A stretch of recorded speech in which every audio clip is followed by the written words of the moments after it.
you're saying is, if you like that song, if you like that song, it's not in iTunes, but you can send us 99 cents and we'll send you the song. Yes, it's Stacy in iTunes, and we'll keep the money. Wait, all 99 cents. Well, yeah. So if you want that song, if you like that song, we'll send you the whole thing for 99 cents.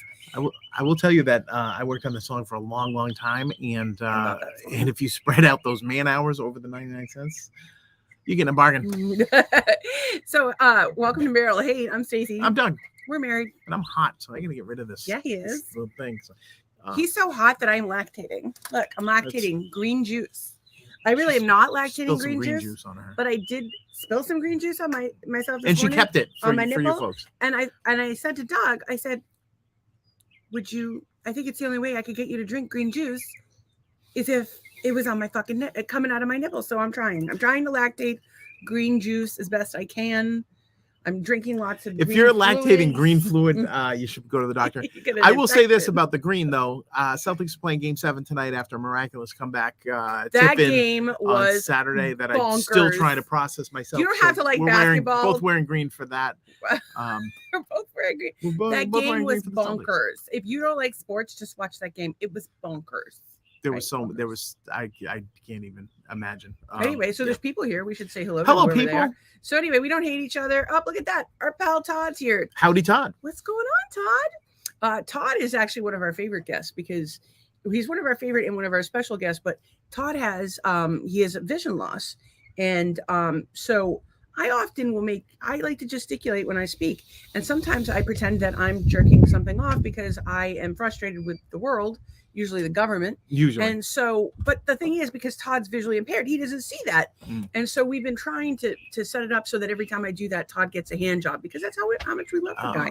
Excellent. And if you become a long-time loyal listener, we'll try to get you something. It might be a hand job, might be something else. It might be green juice that someone has lactated, perhaps. I don't know how you do that. I don't think that's something you want to feed a baby or anyone.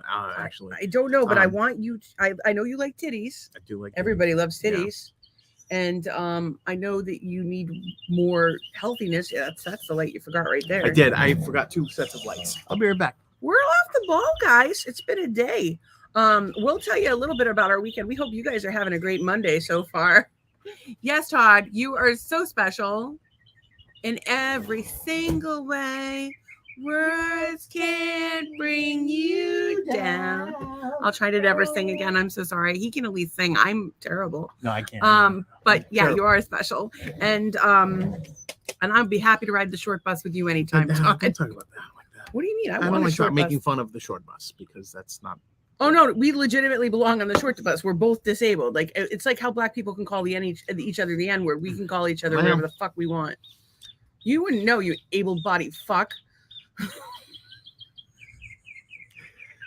He really is an able-bodied fuck. He was especially more able-bodied than I was today. Well, I will say this. I know Todd, I don't know if Todd's a veteran, but I know he works with veterans, and we're here on a special Memorial Day thing that we want to pay tribute to all the veterans and heroes of I never really understood that. And I feel like a terrible person for this, but so Veterans Day for all veterans. Memorial Day is for fallen soldiers. But is it? Do you have to have fallen? This is my question. And you couldn't get up. Do you have to fall?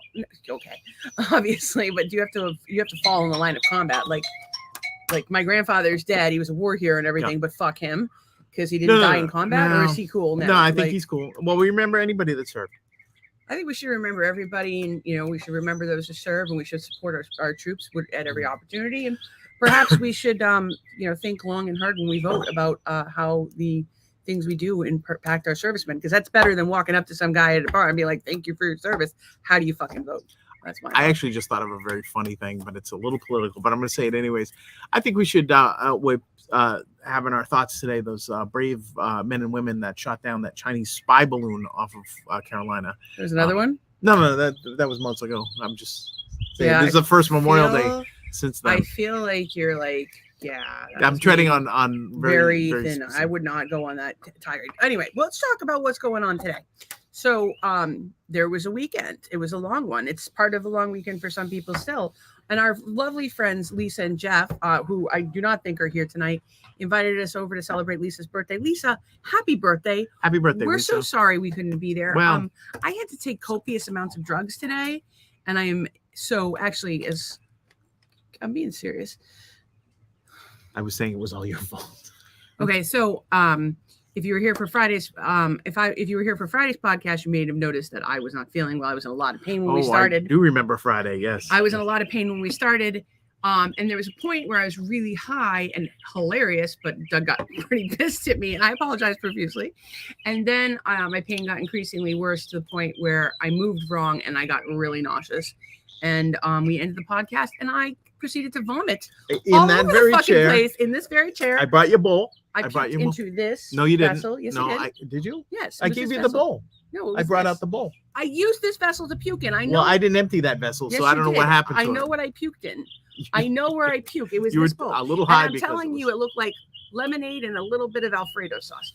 So anyway, I went to bed. For the night, it wasn't good. But it's the second podcast we've had to end for vomiting. That's right. And I have been in agonizing pain today. I got up this morning and I had to take cannabis oil straight away. Then I was pretty much crying in pain, and Doug cuddled me till I fell asleep. Actually, she put her head on my chest, put on the Arnold Schwarzenegger. We couldn't figure out a movie that we could agree on. I wanted to watch a movie I had seen a million times so I could fall asleep because I need noise to sleep. So Doug couldn't figure out a movie. Then we put Twins on exactly 4 minutes in. I'm snoring. Thank God. Yeah, she's snoring, so I'm like kind of doing pulling my arm out from under, and I went and I was cleaning the house a little bit. And my friend George called. I talked to George for an hour while I cleaned the house. It was fantastic. The bathroom was nice and clean for our house guests and who's coming this week. So sparkling. So the point I was getting to is that I took second round of cannabis oil about 2 hours ago. Maybe not that long ago. Maybe about an hour. So I could kick in at any point. But I also took some 800 milligram ibuprofen that I had left over, and I'm still in agonizing pain. So if any of you has any heroin, you'd like to drop it off at my house, I could go for some. Thank you. Lisa says, "Hi, I belong on the short bus with you all." Well, that was Tracy. Tracy, Lisa, yeah. I'm sorry. I'm thinking of Lisa, and I'm seeing you next time. Seeing next time. Yes, Tracy, you can come on the short bus with me and Todd. Tracy has fibro. And she's wishing Lisa a happy birthday, even though she's not here. And, we'll just make sure that Jeff knows everybody's wishing a happy birthday. And Anne, we're glad you're here. Just want you to know, Doug cleaned your bathroom for you, but I just sullied it by taking a bath. I might shave my legs. There might be a little hair left in the drain. I don't know. But the cleaning the bathroom commenced while Doug was on the phone with George. But we're, it's clean. We washed the sheets and the comforter. Yeah, it's nice in there. It'll be lovely. The rest of the house, fucking disaster. Us, fucking disaster. I'm lactating green juice, as you can tell. So, you don't know what you're going to get. And Tracy and Ann, they're besties. We're all going to be golden girls. Yeah. And I don't know if Charlie's the golden master. What does that make Todd? The golden master. Yeah. That's what they were calling him, the golden master. Goldie. What is Todd if Charlie's the golden master? He's the gatekeeper. Platinum master. Is he the gatekeeper? And I'm Zool. I'm Ernie Hudson in that case because they didn't invite him back for like the new version of it. Sure they didn't invite him back, or he decided not to come back? I think there was something about like maybe they got a different black guy. Maybe they didn't initially invite him back. I could Google it, but that was when they first started having like a token black guy in things, and they like invariably. Ernie Hudson was good in that movie. Yeah, but it was when they started having the token black guy in films, and invariably the token black guy is shit on, and I think that makes a good argument for the idea of systemic racism. Well, it's a representation of systemic racism. I don't know. I want to see everybody represented in a positive light, and I want to see everything happen in a positive way, except maybe the government, the media, and corporations. I will say this. All right, so we have, and I've probably mentioned this on the podcast. We've got a resident lizard that lives over here, like in our railing, and since we've moved in that furniture that we got from the Germans the other day, and now he kind of lives out here, and so now I talk to him every day. He's actually right here. I think he wants to be part of the podcast. If you see a lizard, you guys, jump up he's here, like maybe 4 feet from Doug. Yeah, he's right over on the railing. Yeah. And we had one last night. Was it that I last swam? night? Yeah, I swam last night. P.S. Probably pulled something swimming, which is why I'm having all the shoulder pain. Can't even swim, folks. So it's both shoulders, both elbows, both wrists. It was joint originally pain. Just this elbow, then it spread from there, and now it's just fucking everywhere. Do you need some Skyrizi? I don't do pharma, thank you. Todd says that he does not he is driving the short bus. Okay. Well, we got a blind guy driving the short bus. That's great, Todd. Thanks. Drive us right into a wall. Seems fitting. It's all right. Actually, the gatekeeper. See, and I'm Zool. Yeah. I know every Yours. line of that fucking movie. It's terrifying. I saw it twice in the movie theaters in 1984. I must have watched it 100 times. I'm like, I saw it on opening night in 1984. I remember that. And I'm like, why aren't more people coming to this movie? It's got Aykroyd and Murray in it. Like 1984. So I was 8. 8 years old. I could have taken you. I didn't go to the. I was your adult. That would have been creepy as fuck. You're like, here's my wife. No, it would have been creepy as fuck She's if I did the young. popcorn trick. But no, I would have behaved. You would have been the first person to show me their penis when I was 8 years old. So good job. You could be a child molester too.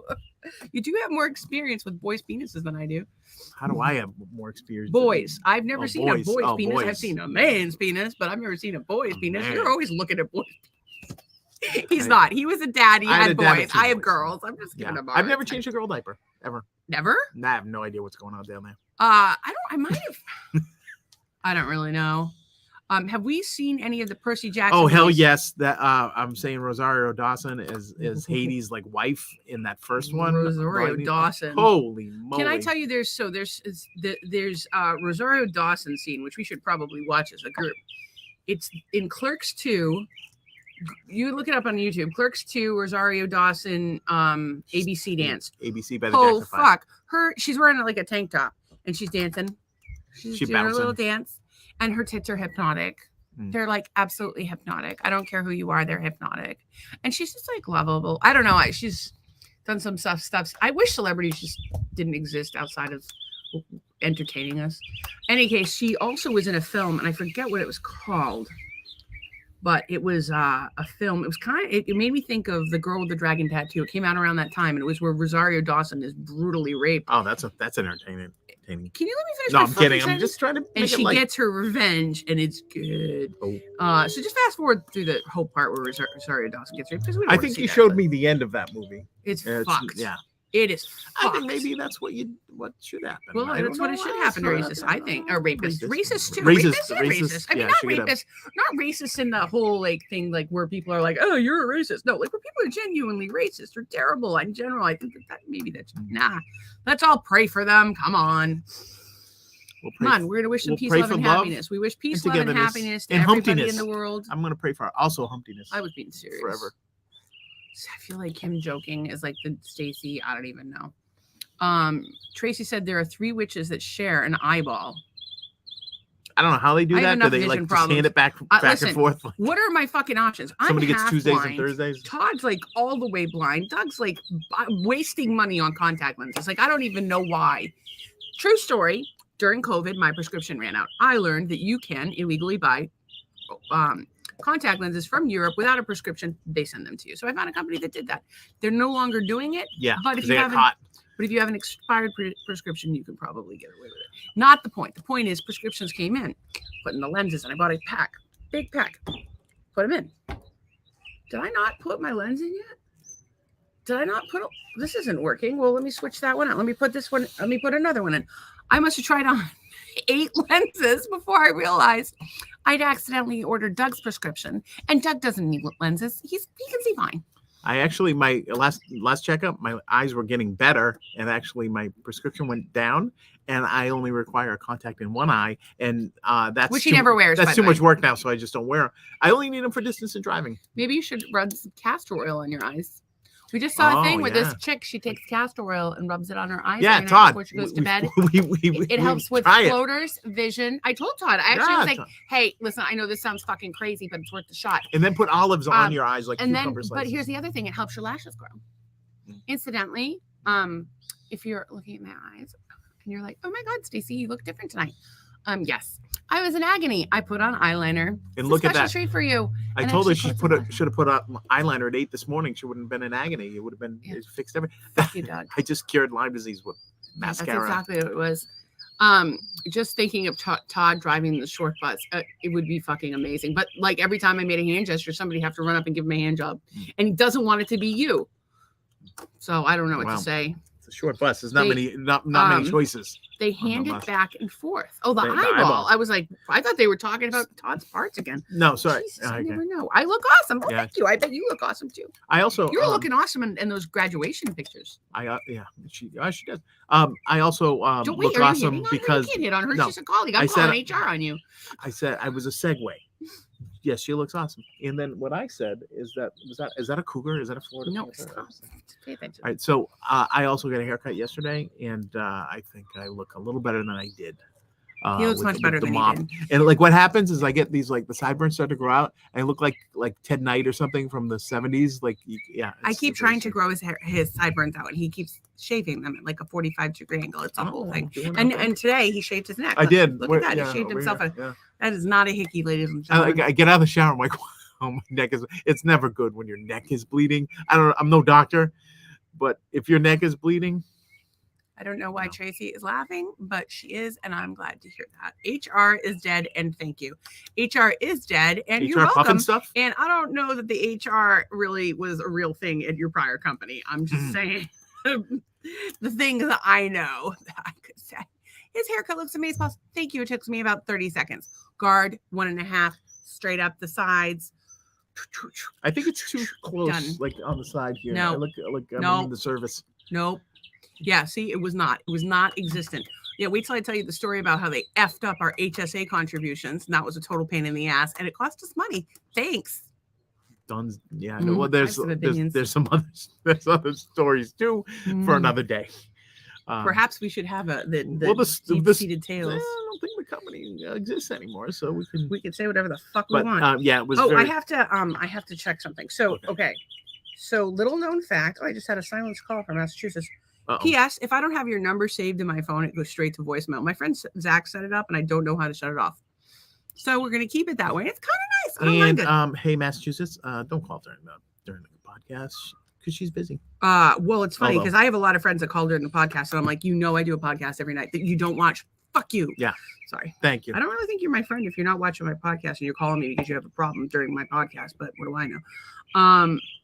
I'm really getting like you guys may notice that like I'm cutting people off, like not cutting them off, but I'm like I'm pushing people that don't I don't get anything out of, and I don't need money or anything like that from you, but like what are you doing to uplift me? What are you doing to make me better? If you're the flamingos are in a whole new I don't know if organization. anybody noticed the basketball. Middle of the story, but I'm sorry. Go ahead. yes, the flamingos are on point tonight. The flamingo has laid an egg. No, it's a basketball for the Celtics in honor of the Celtics. Oh, okay. And there's actually 5 of them, so that's our starting 5. not regulation. And that's Jason Tatum Flamingo in the middle. So that's your center.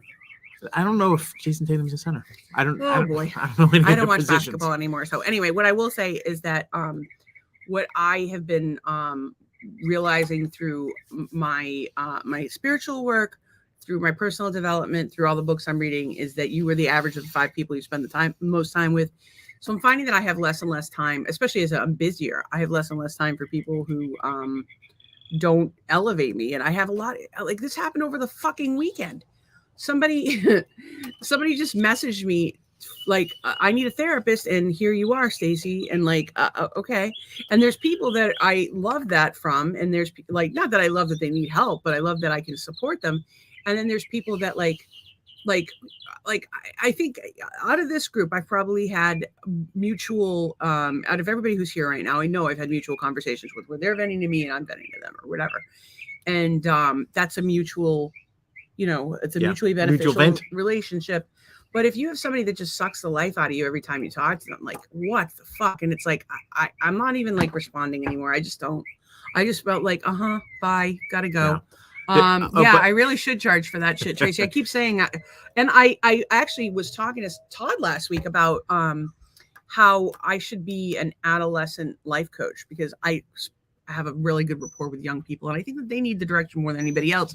And they're at the point where they're rebelling. It's like, well, you don't know who your kid's talking to. Yeah, sure. I'll say fuck a lot and I smoke a lot of weed, but I don't smoke weed. I take cannabis oil for pain. But I kids have a tendency to respect me, and I'm going to advise them the consequences of things. And one thing that is kind of constant, like we still have all those kids showing up and calling that hung out at our house. And so, you know, they're all young adults now and they're all doing their thing. They're all of age, and most of them live in states where recreational marijuana is legal. And so, you know, I'm going to advise them about the impacts of that. Like, one of the things is that cannabis oil increases your estrogen. Mm. So if you're a young man, you might not want to be smoking weed. And you know, of course, the laws that go with it, and possession and all of that, Michigan. So, yeah, I mean, but I think that there's young people want to be treated with respect and spoken to directly. Unfortunately, they can't hear it from their parents because it's a biological thing. Yeah, Tracy says it's a valid point. The kids respect me because I'm honest with them. Yeah, they do. And maybe I make them a little too comfortable sometimes, but they'll tell me all the shit. And I have had I think I've had one instance in all the years where I've had to say something to a parent that because a kid told me something that and I told the kid, I have to tell your parents about this. Yeah. Because it was a issue where the kid was in danger.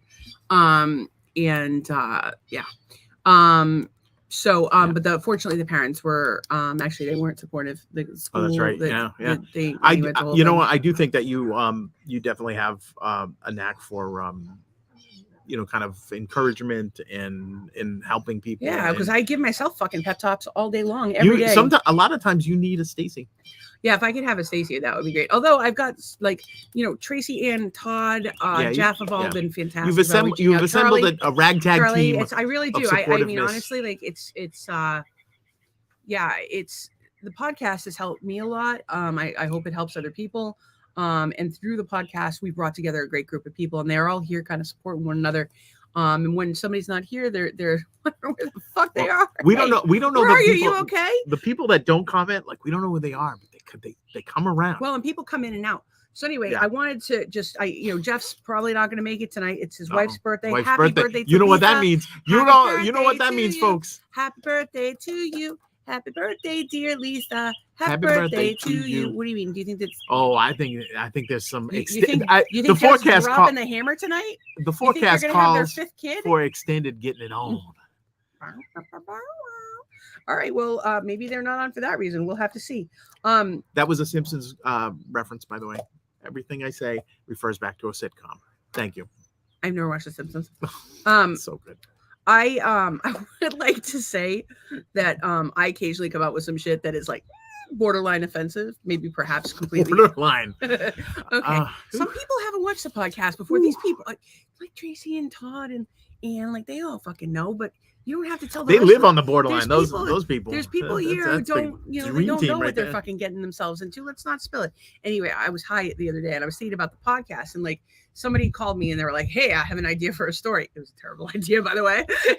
We're not using it. And I'm like, thanks. That's just you having problems in your life. I don't really know what to tell you. That's not interesting.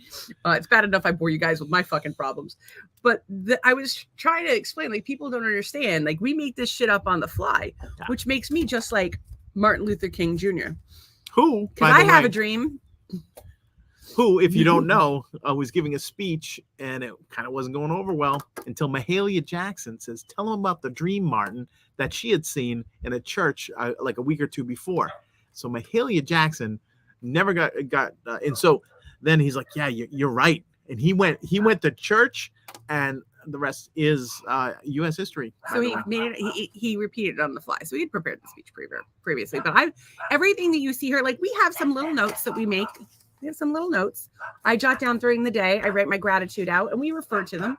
But sometimes I am less formal. I have a sheet of paper folded in half. But sometimes our notes are that. And all this says is your dick is NT. Your dick isn't. And I was probably writing something about your dick, but I never finished it. So the point is sometimes I have really long notes and we never get to all of them, but it's usually just a note to remind me, hey, this is a topic we want to talk about and horrify all of America. So I'm just very excited. Dog interrupts podcast. Details at 11. So something you have to know. Okay, so we just got this selfie from nice Nolan and Casey. Nolan and his boyfriend Casey. Yeah, who did not sign the release for this, so we're just going rogue Casey, here. You can sue me later, but Nolan and Casey, aren't they cute? Oh, Now, cute where are softies. they? They're at the. They're at Kimball's. Oh. And here's the thing: I'm going to send them a Yeah, song. Kimball's is not. I'm sending them a song, and you need to tell them why I'm sending this song. So, when the boys were down here, we went mini. Of course, we go mini golfing, right? So we went to Tropical Breeze Fun Park, which is, if you're in the Cape Coral area, we think it's one of the better experiences in golfing. So they have music playing over the loudspeaker, and the song "Chasing Cars" by who is that? OK Go or Snow Patrol? Snow Patrol. And so it starts saying, "If I just lay here."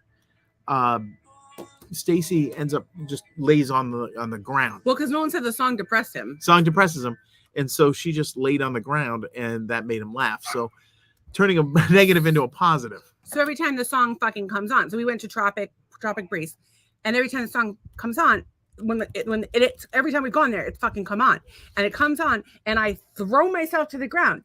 But you guys know I have a chronic illness. It's really hard for me to get off the ground or to get on the ground for that matter. So, but she did it for the name of comedy. But by the sixth hole, I'm dying and covered in bugs. So, it's a good song though. Yeah. All right. So, in addition to that, there's other songs that we hear all the time that become part of our little family vernacular. Yeah. Let's look back to those after we respond to these comments. So Tracy is saying she loves Chasing Cars. It is a good song. And it was a big part of Grey's Anatomy. I have never watched Grey's Anatomy. Do you recommend it? It can't be stressful. It can't be too stressful.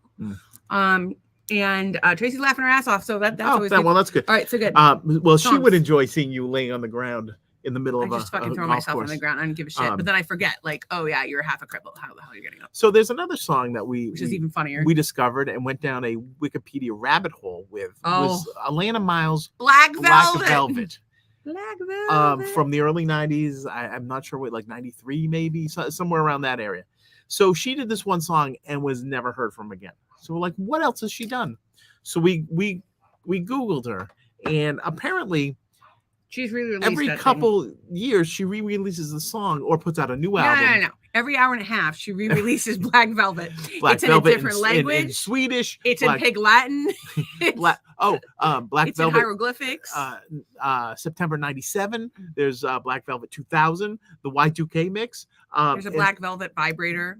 there's all kinds of Black Velvet. Velvet. Black Velvet couch. So anyway, like it's a nugget couch. She just keeps going, and like even through the 2000s. So we thought it was like, if like you have a hit, right? You're a one-hit wonder, but like I don't know. I hope you're a one-hit wonder. I would love to be a one-hit wonder. For 99 cents, you can buy a copy of Perfectville. We'll send it to you directly. We'll send it to you. 99 cents. You can have the whole song. If you send us $1, we'll send you the song and a penny. Oh wait, no, we're not going to send you a penny. No. We'll donate the penny to charity. How's that? Your favorite? Well, our favorite charity, which is us, which is Rent. So anyway, so Black Velvet. But have you ever been to Mississippi in the middle of a dry spell? With Jimmy Rogers on the Victrola up high. I don't know, but if I remember dancing with a baby on my shoulder. Up in Memphis, music's like a heat wave. You're supposed to talk about how the sun is setting like molasses in the sky. Look at that. It's beautiful. That's only going to get better. The point is that we like to talk in song lyrics sometimes, and Black Velvet is one of those songs. And we have found metal versions of Black Velvet. And Alana Miles is having some health problems. She has MS? Either MS or some muscular thing where she's not doing well. So say a little prayer for Alana Miles. If anybody out there knows Alana Miles, who I believe is from Canada, please tell us. But there is, we found out that Black Velvet was originally, well, I guess whoever wrote the song got inspiration because that was the color of Elvis's hair dye was Black Velvet, and so for whatever, but it has nothing to do with the song. Do you want me to dye my hair black and be like a goth lady? I dyed my hair black with that spray once, and it took like 3 cans. Thank you for ignoring my question. Do you want me to dye my hair black and be like a goth lady? Sure. You already got the tattoos and you got your eyeliner, so let's go. Would fade? Would just go the whole way. Maybe fade so fast because I'm in the pool. I like the hair, your hair the way it is. I like some highlights, maybe, but maybe not like that because it looks like bees. That's right. So Trace said, "I so do recommend, but start at the beginning." What are we starting at the beginning? Grey's Anatomy. Oh, yeah. I don't know if I had that kind of practice. Then I picture it flopping like a fish. I literally just like lay No, there it's like and can't laying get there up. like she's dead. I just throw myself on the ground and lay here and I sing it at the top of my lungs. And then the whole family has to help me get off the Well, fucking I think the funniest it's a part. spectacle. I think the funniest part is the other people watching, and there's this lady on the ground, and the three of us are just like acting like nothing out of the ordinary. Like she might be dead, and we got to finish up the hole. You have to understand and this was even before I had dreadlocks and tattoos. I have always had a presence about me, and then I walk into a place and everybody turns and looks. It might be the fact that I have a loud voice. It might be that I'm ridiculous. It just happens to be the case. And so now that I have dreadlocks and tattoos and I'm a large person and I wear crazy clothes and sometimes I go out in public without a bra on and I have, I don't know, they're at least triple D's now. I haven't measured them. They are yabos. How many D's are those? I don't know. That's a lot. I can't even fit my whole fucking hand around them, so I don't know what to tell you. That's a lot of dairy right there. It's not dairy, it's green juice, Doug. Green juice. It's anti-inflammatory green juice. Come here. I don't want green juice coming out of any least, orifice. So long as we're not talking about epileptic, seizure, lesbian scissoring, I think we're taking it down a notch compared to or a blind guy driving a bus. The blind guy driving the bus, well, that means then you don't have to worry about if you have your butt plug that's flashing off and on. It's not going to give him a seizure. Not that he's prone to seizures. Yeah, I don't really know. We can't go too hard on Todd because in about a month and a half they're going to have some sort of implant where he's going to have an Elon Musk implant. He's going to have like Steve Austin vision. But here's the thing. I don't like the idea of people having brain chips. But if it makes my friend fucking see, I'm all for it. I will. Oh, sure. We'll go find I think Elon will give you one for free. Let's see. Brain chip. Maybe it'll cover you. No, it's like Neuralink. They just got FDA approval or some shit like that. Oh wait, that would be me trying to get up. No, seriously, the whole family has to help me. I don't have the energy to flop like a fish. Anne's laughing. It's always a good time. What's wrong with the flamingo? Is she trying to pass tuned in late, Ad. See, Anne, you're late. You're late. It's an homage to the Celtics. Yeah, it's a little baby basketball, which is, by the way, about the same size as my tits. So when you come, you'll be like, oh, that's how big they are. We can know how many cups they are. Not or letters or Q's. Different consistency. STUV. Double D's, X. X. Is there an X bra size? I don't know. I'm probably getting there. I want you guys to know fucking Clearly Canadian has totally friend zoned me. I'm pissed. Oh, really? What happened? Well, you didn't tell me, so this is for real. I didn't tell you how Clearly Canadian friend zoned fuckers. Yeah. I made that beautiful Clearly Canadian commercial, and I don't know if you've seen it or not seen it, but it's fucking brilliant. It's definitely unauthorized, and I don't understand why they're not trying to pay us for an endorsement right now because they should. I never said it was pretty fucking awesome. You never set your thing to public, which means nobody's comments are coming through. Well, I'm getting it. Are there comments there that we need to respond to? You're making me nervous. Well, look at the comments and see if there's anything to respond to because you hurt people's feelings when you do that. So, to Clearly Canadian, if you haven't been paying attention, you should go back. I think it was 2 episodes, maybe 3 episodes. It was 4 days ago. So whatever 4 days ago was. I said to Clearly Canadian, because Costco is now carrying Clearly Canadian, this is the greatest moment of my life. I'm so glad we moved to Florida. Clearly Canadian said, we love you. I said, I knew it. I will leave my husband for you. He's never satisfied me the way that you have. I'm not trying to make you weird or anything, but the things I do to you. I will describe this in great detail tonight on my podcast in case you're interested. #Marital hate. Clearly Canadian. Oh my, we are glad to keep you satisfied and we will always be BFFs. Thanks so much for your support and we really do love and appreciate you. Clearly Canadian. I think you just friend zoned me, but my friends are going nuts for the Clearly Canadian commercial I did tonight. So there's that. So thank you for everybody's support. And if you haven't seen it, you want to watch me pour Clearly Canadian tits, Clearly Canadian all over my tits, and then ask Doug to lick it off, be rejected by my husband, and then lick it off myself.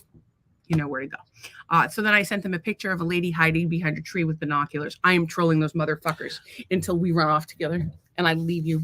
Oh. And clearly, we'll have a Marital Hate podcast sponsored by me and Clearly Canadian, where they make me do increasingly freaky things with a Clearly Canadian bottle. Well, you got to be careful. When I'm thirsty. I would be careful with that because we just saw a Yankee Candle X-ray of a gentleman or a gentle lady. Dude had a Yankee candle up his ass. Doug didn't believe it was real. It was a Yankee candle up his ass. Yeah, go Celtics. When is the kickoff? 8:30. So You're supposed to tell Well, me that first it's of not all, a kickoff. it's not a kickoff. This is my clearly There's Canadian never a from the other kickoff day. for the Celtics. It's my clearly it is a Canadian from 4 days ago, which I should not have because it has sugar in it, but I have the marijuana taste in my mouth and it beats candy. What do we have here? Ouch. Tracy says, ouch. Yeah, having a mason jar up your ass would probably not be terribly comfortable. Kids, you got to put something with a flange up your ass. Does a clearly Canadian, does a Yankee Candle have a flange? No. Does a clearly Canadian have a flange? No. Don't put it up your ass. Right. Now, you could put this alligator tail up your ass because the feet would act as a flange if you really want to. Come here, honey. No, can I just? I meant to say something, but now I can't because you're sticking something in my butt. You know how octopus, if you like put their food in a jar, tighten it, and throw it in the tank, they will figure out a way to unscrew it and get the food out. And I don't know if they put the lid back or whatever. Can that guy open that Yankee Candle, light it while it's in his butt? That's what I would like to know. Okay. I'm sure there's a way. Well, you need oxygen. I think the oxygen came in the candle itself, so there would be like some oxygen in there. The cover is not a flange. A flange has to go wider. The cover sits right on top of it. Cover is the same width, or just it's the same width and narrower. It's not a flange. Yeah. So I don't know what you're talking about. Yeah, Ann. Why don't you try it? See if it's a flange. Ann obviously isn't a connoisseur of putting. Never mind. I will find you a bunch of things around the house when you visit that are safe to put up your ass. And a Yankee Candle is not safe to put up your ass. We don't have any Yankee Candles because that shit is toxic. Look it up for yourself, boys and girls. I'm glad Tracy is laughing. It is still so smooth, your butt would eat it. Exactly. A flange needs to be exaggerated. Much like yourself. When you think of things to put up your ass, think of me. Is the flange exaggerated? Much like my personality? No, then don't put it up your ass. Also, please don't put me up your ass. Although we sold some action figure, like dolls and sex toys with my picture on it, I'd be okay with that. I would love to be up everyone's ass. That would be a good time. What? I gotta know if Nolan's listening to the song and laying down. It's a little funny. Oh, that little fucker. What, he ghosted you? He ghosted me, but I told him I told him he had to do it. Don't ghost people. So anyway, I don't know if he's laying on the ground yet or not, but I do want to talk about geez, I have a lot of topics. You want to do yours? So and I had a really good topic, and I was in the car, and I didn't have my phone to write notes on it, and gone. It was so good too. Okay. It was so good. Anyways, so I have one, and I can just jump in with it anytime because it's topical. But if I do it, then I'm going to be sitting here for 40 minutes. Don't worry, you'll have shit to say. Okay. Maybe you should be a little more prepared for class. I'm sorry. I was cleaning the house while you took a nap. Okay, that means that you had all that time to come up with shit to write in the podcast. I was loopy from the fumes of vinegar. Yes, I was.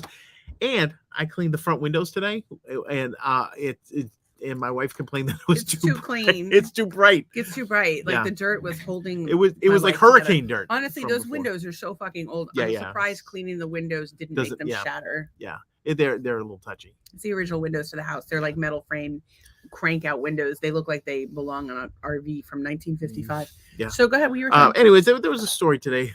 And I thought it was in Indiana, but it was in India, where a guy that worked for the government dropped his cell phone in a lake, and so he was in a position where he could have them drain the lake in order to find his cell phone, and because and he did it, and he got in a lot of trouble because did they do it? Yeah, they did. A lake, people, and this was like a water supply for people. If you're a fucking idiot. Don't give a shit about anybody. Get a job working for the government. How about don't drop your phone in the lake? Which is better than the guy in Indonesia who was running a clock. I understand. I reached into my fucking toilet at Six Flags to grab my phone. Yeah.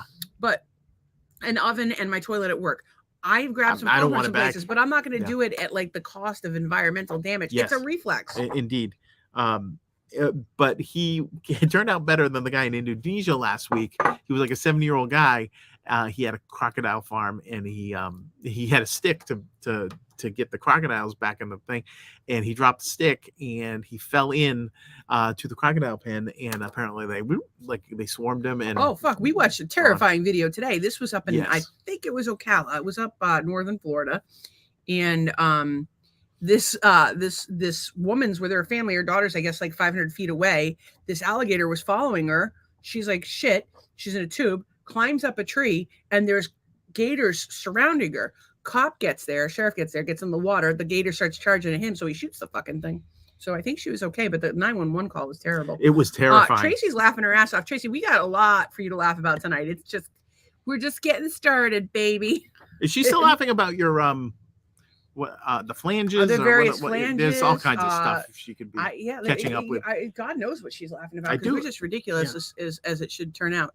It's called iCloud. It's where all your info is stored. Just get a new phone. Yeah. It's funny you should bring that up, Tracy. Let me tell you a story.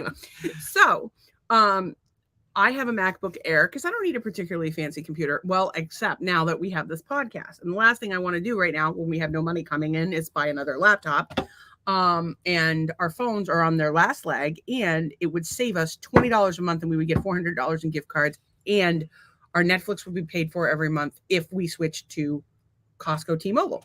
It's kind of like winning on a game show, it feels like. Yeah, you guys new phones. Slut it up with your phone service plans. You want to be a phone plan slut, go to whoever's going to give you the best deal, and there you go. And we've got news in from the Red Sox. Apparently, Tatum the Red Sox twisted his ankle in the first minute. So somebody named it's going to be Tatum was doing the twist, and it is not the appropriate time for that. You perhaps could do some other dances, perhaps the electric slide. Just make sure you're bouncing the ball the whole time, or you'll get caught for traveling. Just don't do the lambada. That's the forbidden dance. That's what that is not the point. What were we talking about? Totally forgot. You were talking about phone plans and being slutty. Phone plans. So we're going to slut it up. We're going to go to T-Mobile at the Costco. We're going to get some water while we're there and other Costco type things because we buy a lot of Costco because it's much cheaper. They have a lot of organic stuff, and we eat mostly organic as much as we possibly can. Not the point. In order to replace our phones, we must first back up our phones. We must. So Doug's phone plugged into his laptop, took 30 seconds. Fucking thing is backed up. Boom. So I tried to back up to my laptop, and it's like, fuck you, not enough room. And I'm like, well, I have this terabyte hard drive, and then it's also like, fuck you, no. And I'm like, okay, cool. And they're like, well, you can back up to iCloud. I'm like, okay, fine. And they're like, you don't have enough iCloud storage. I'm like, okay, fine. They're like, it's 99 cents per month. I'm like, okay, fine. I give 99 cents. And they're like, nope, not enough space. I'm like, oh, fuck. That's how they get you. $2.99. Okay, the next one's $2.99. Fine. That's last night around 6 o'clock. So at first it's like 7 hours to go, then 8 hours to go. And then I wake up this morning and it's like 12 hours to go, and you don't have enough space. It ended up at 19 hours. Now I spent $9.99. Let's see how much backup is on this, how much time is left to back up right now on this phone. P.S. I went through and deleted a shitload of stuff, but it can only back up while you're not using it, which meant I didn't use my phone for like 12 hours. And yeah, it was just a general shit show, and it continues to be because I still have not backed up my phone because I got so fucking sick today that I was like wailing. Oh, look at that. It's only got 15 hours remaining. 15 hours. It's been going since last night. It's got 15 By this hours time tomorrow night. I'm going to have to back up to Doug's laptop, and we'll see what happens. That's, I guess, going to have to be the plan. So that is what I will do. So yes, iCloud in theory, unless you have way more shit that goes on iCloud, or you don't want to pay for iCloud every month, or it doesn't back up, or you don't back it up, or I hate everybody. Anyway, but there's really nothing important in my phone. Some dick pics, maybe. There's none of mine. There's pics of your dick in here. No, I only send them to my bitches. I take them while you're sleeping. Oh. Good luck with that. What do you mean, good luck with that? You have a dick when you're sleeping. It doesn't come off. It's not a detachable penis. I tried. I will say, speaking of, while we're on the subject of your dick and our marriage, I've been reading Think and Grow Rich by Napoleon Hill, which I recommend. However, who's also related to Napoleon Dynamite. Perhaps. I got to tell you, this is the original 1937 text. It's not exactly a light read, and it's not exactly a short book. It's like 400 pages. I wish it was done in like old school type. Like it pretty much is done in old school type. It's craziness. But I had a few points that I wanted to. So this one, I don't know. I had more than a few things that I had marked that I wanted to share with you guys. But the chapters on persistence, it actually gets better as you go. The first couple chapters were all shit that I already fucking knew, and that's the problem with a lot of books. Is it's like you start reading and it's shit you already knew, and then the stuff that you didn't know was in the back of the book, and you never got there because you didn't learn anything from the first half of the book. So I think a lot of the stuff in the first half is a lot of common sense, but chapters 10 on so far are killing it. And one of the primary topics he talks about is the things that drive men. Actually, did I even share that before? No, it was like the things that raise your vibration. So, we try to do things to raise our vibration here as well as yours, like we do our gratitude every night. We try to look for the positive in every situation. We want to make life as good as it can be, because I don't know about you guys, but we're fucking struggling. And so every day is a battle, and it's a battle. It's us against the world. And usually, we're trying to be a team, but we're not always. Sometimes it's not really us against the world. Sometimes we actually have marital hate. No, but it's us just trying to do our best in the world. Trying to get through it. And it's and all the shit that is fucking dealt our way. And you guys are in the same boat. I think everybody's in that boat. So he talks about the stimuli which the mind respond most freely to are the desire for sexual expression. Boom. That's right. You think with your dick or your tits or your clit or whatever parts you happen to have, your butthole. Maybe you want to yank a candle up there. I don't know. I don't judge you. But I suggest using a flange. Love, which is interesting. Sex before love. But this is written by a man to men because it was written in 1937. So it might be the other way around for women. And also, I don't know that these are in a particular order. The burning desire for fame, power, and gain and of money. So basically like a burning desire. Music, friendship between either those of the same sex or those of the opposite sex. They just want friendship. Like people want community. They want people to like them. An alliance between people based on the harmony of two or more people who ally themselves to spiritual and temporal advancement, which is interesting because we have a little brain trust going on in this group. And that's what we all do here is we support one another. Temporal advance. Also, there's mutual suffering that brings people together, such as those have trauma, a trauma bond. They have to sit through this podcast. Like people who are mutual. Well, that too, if you've been persecuted, that maybe people come together and rise up. I think The Handmaid's Tale is a perfect example of that. Look at that. And of course, it's a series in theory. And then, of course, auto-suggestion, which is where affirmations come in super handy. I do affirmations generally twice a day, every day. Try to get Doug to do them.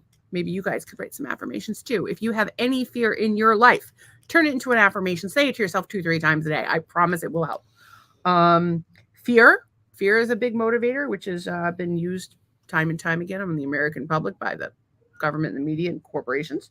And then, of course, narcotics and alcohol. And while I would argue that stay the fuck away from alcohol, I do find that cannabis helps me to think more clearly because I'm a fucking spaz, as you guys may know. Well, that is true.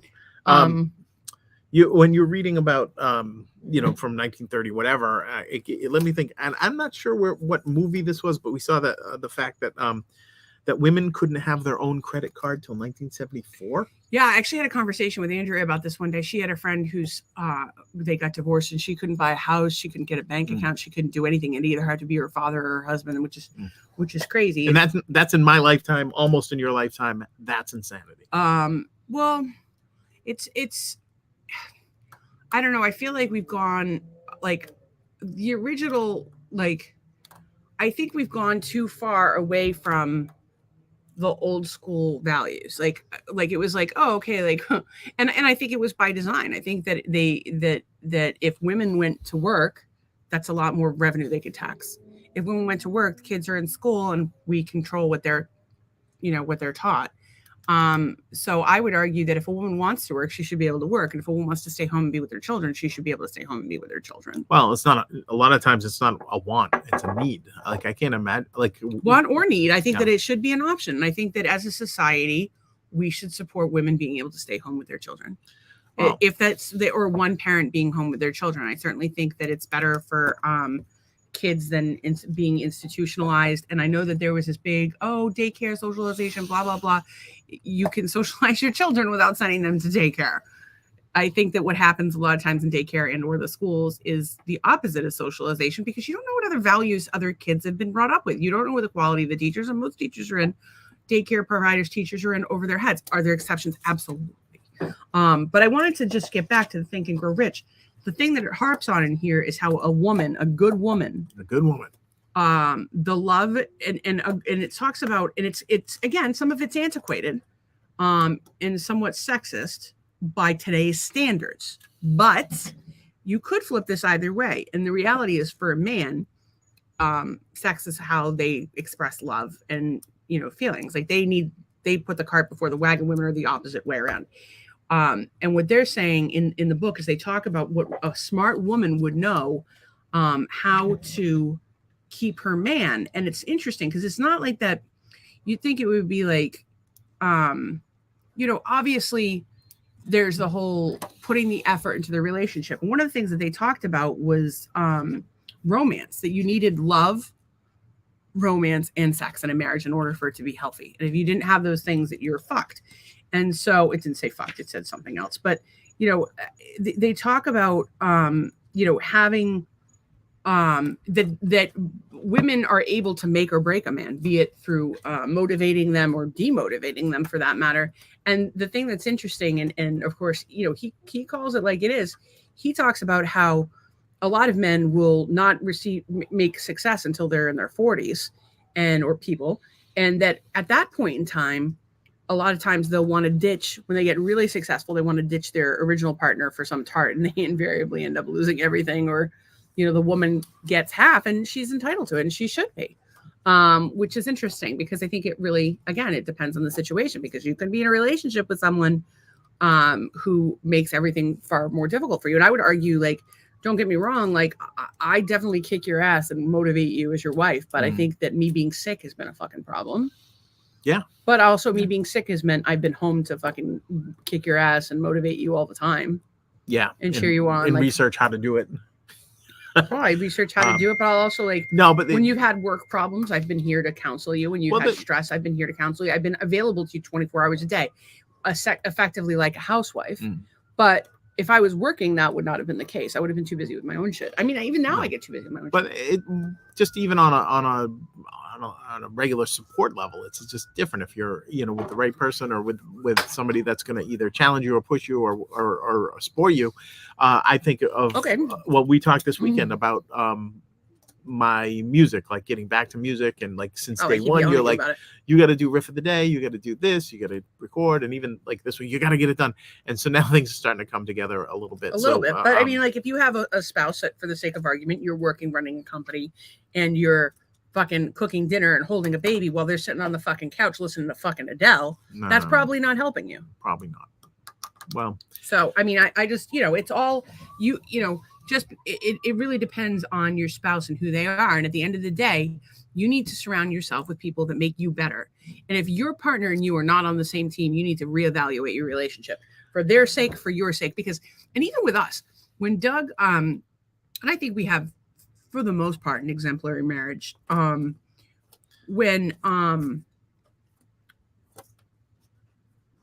of the things that's happened recently in our marriage is Doug's kind of turn the corner in terms of self-care and personal development, and that I've been working out. Look, he has not been working out, but it has made our marriage better. It has helped me, and it has helped him. So, like, I do all this personal development stuff every day. I've always done it, and of course that's changed, and I can do more now because I have more time. But it's been a big priority for me. And so now we get up and we meditate. We do our Wim Hof breathing together. We do our gratitude together. We do this together. We do a little gratitude at the end of that. You know, we're trying to eat a little bit healthier. I'm trying to lactate green juice. Like, things are coming together.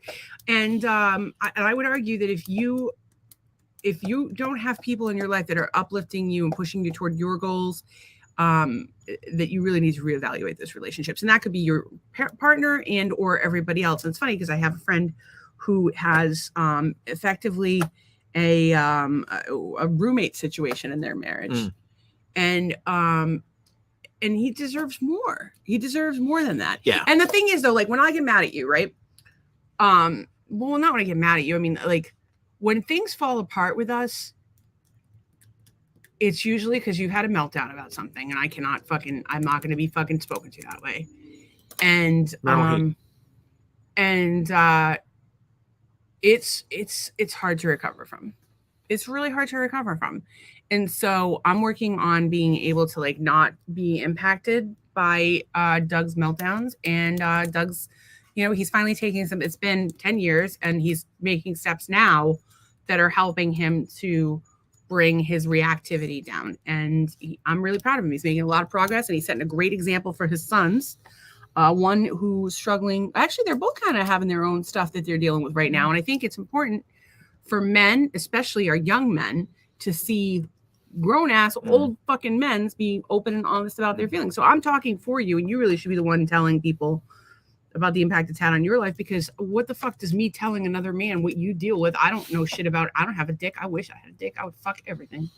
But then I came up with a theory this weekend that you didn't want to have a dick.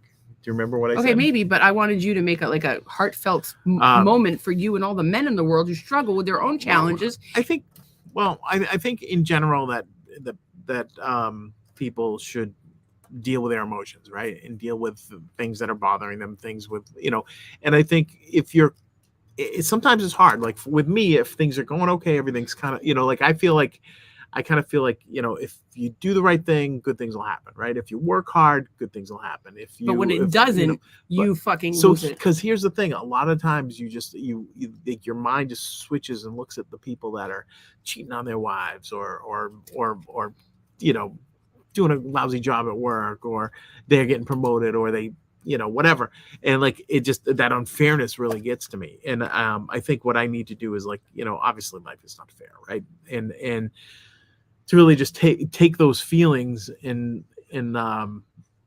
just worry about myself, right? Well, you have to do your self-care. I mean, you have neglected your self-care. It's a mistake I made while raising my children. I was constantly stressed out, constantly like on edge, and like probably didn't handle things well as a result. It was very stressful. I was a single mother with four children, and I had people constantly undermining me. Like, it was fucking impossible. And I did my best, but like, was I like the most calm and patient mother? No, I wasn't. And I beat myself up about it every fucking day. And you know better, you do better. So books that I would recommend, I recommend the Four Agreements. Fantastic book by Miguel Ruiz. I recommend journaling. I recommend meditation. I recommend talking about your feelings to a friend. What else? Playing guitar helps you.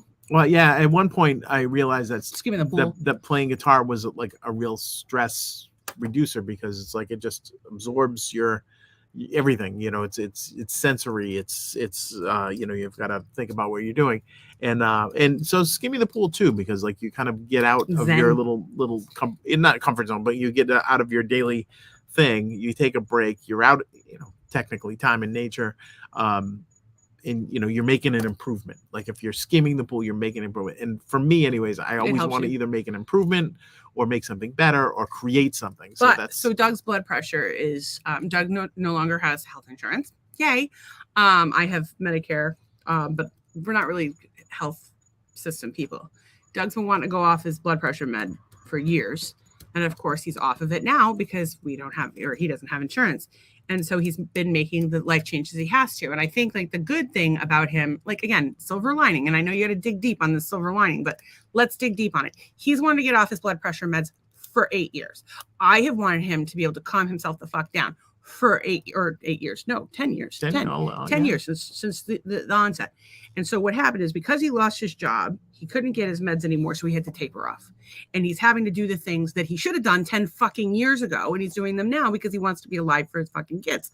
So he's doing his meditating, he's doing his breath work, he's doing his self-care. And when I say to him, you need to walk away from that, he's actually walking away. And what he's realizing is, oh, wait, when I do that, I'm more productive. Oh, wait, when I take the break and calm down, I get more done. And I have to set boundaries and healthy limits with people. Well, and it doesn't help that my industry is sort of a deadline based sort of. It is, but you have to manage their expectations in terms of deadlines. Yes. You can't, sometimes you just can't get things done in that amount of time. And by managing the client's expectations, you set yourself up to be in a better position. Oh, yeah. And that it's funny because a lot of job applications, how do you handle this? And I'm like, it's your job to manage those expectations. And if your client, that's something you've struggled with because you're a nice guy. Yeah, and I'm like, I need this. And you're like, okay, fine. And it'll be your day off. It'll be my birthday. It'll be our anniversary. And like Father's Day, 4th of July. Like we've had calls on all of the days. It's ridiculous. And also recommends The Mystery of Self by Don Miguel Ruiz. The Mastery of Self. Mastery. Oh, there you go. The Mastery of Self. Yep. Probably a good book. I haven't read it. I could add it to my list. although my list keeps growing. Charlie added a book to it the other day. I forget what it was, and he is not here to tell us what the fuck, Charlie. He's probably at AA. Good for him sponsoring people. We will forgive that one.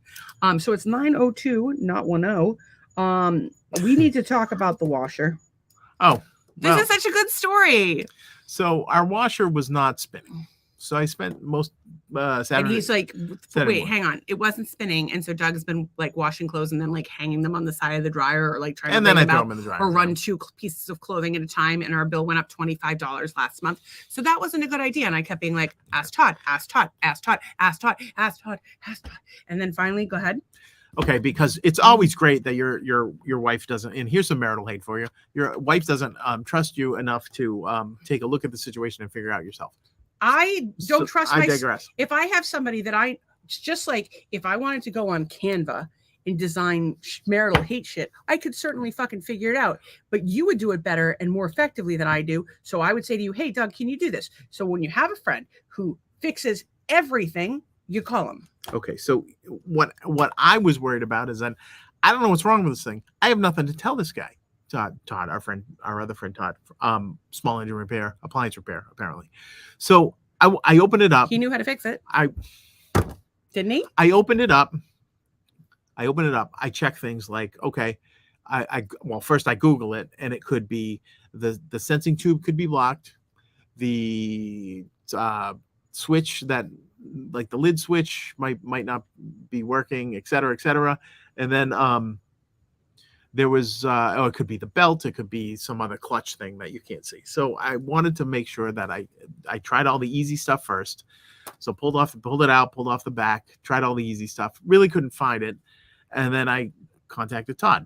And then even then it was like, well, it doesn't agitate. I don't know if it agitates because I don't sit here and watch it. And he's like, well, if it agitates, then it's the actuator. And I looked, and then I Googled that. And well, the other thing is I didn't have a meter, like electric meter. But you had a conversation with him that helped you figure out what the root of the problem was and how much it was going to cost. Right. Because it not even whether he knows more than you or less than you, he does know more than you. But if he does, you're having a conversation about it. 2 heads are better than 1. You work together. We found out it needed to be replaced. I wish we had done that a month ago instead of not having, like, our clothes were getting like washed like 1 piece of clothing at a time. But it's done now. And so so Doug was like, okay, well, it's $75 for the part. I'm like, well, let me see what I can find a washer for. And will a washer who, we found a washer that,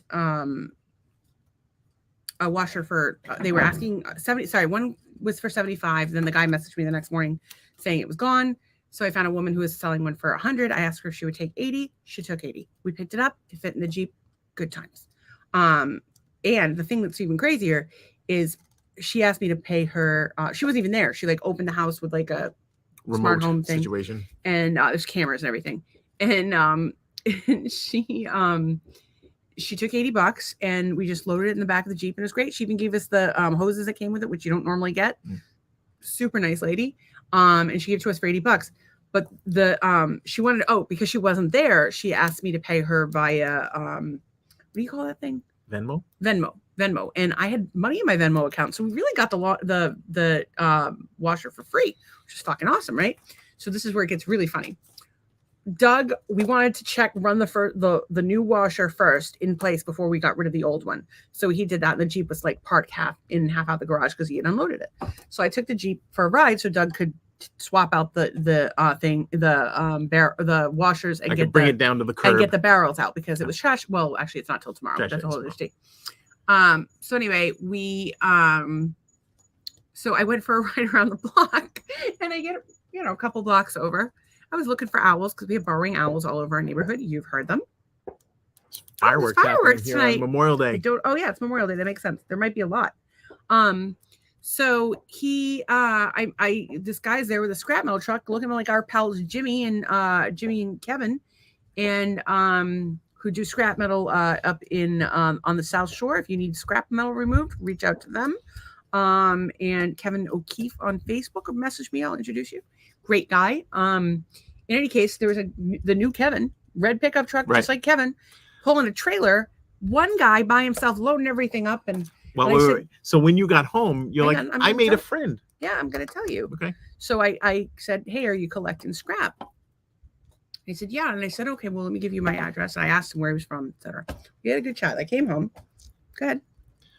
And she's like, I made a friend. I'm like, you were gone for 3 minutes. And Also, you made wasn't wearing a bra. And she's like, I made a friend from Morocco.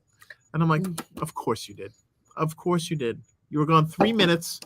And yeah. So I liked his accent. so it's like, yeah, he's gonna come and scrap metal the washer. This guy pulls up.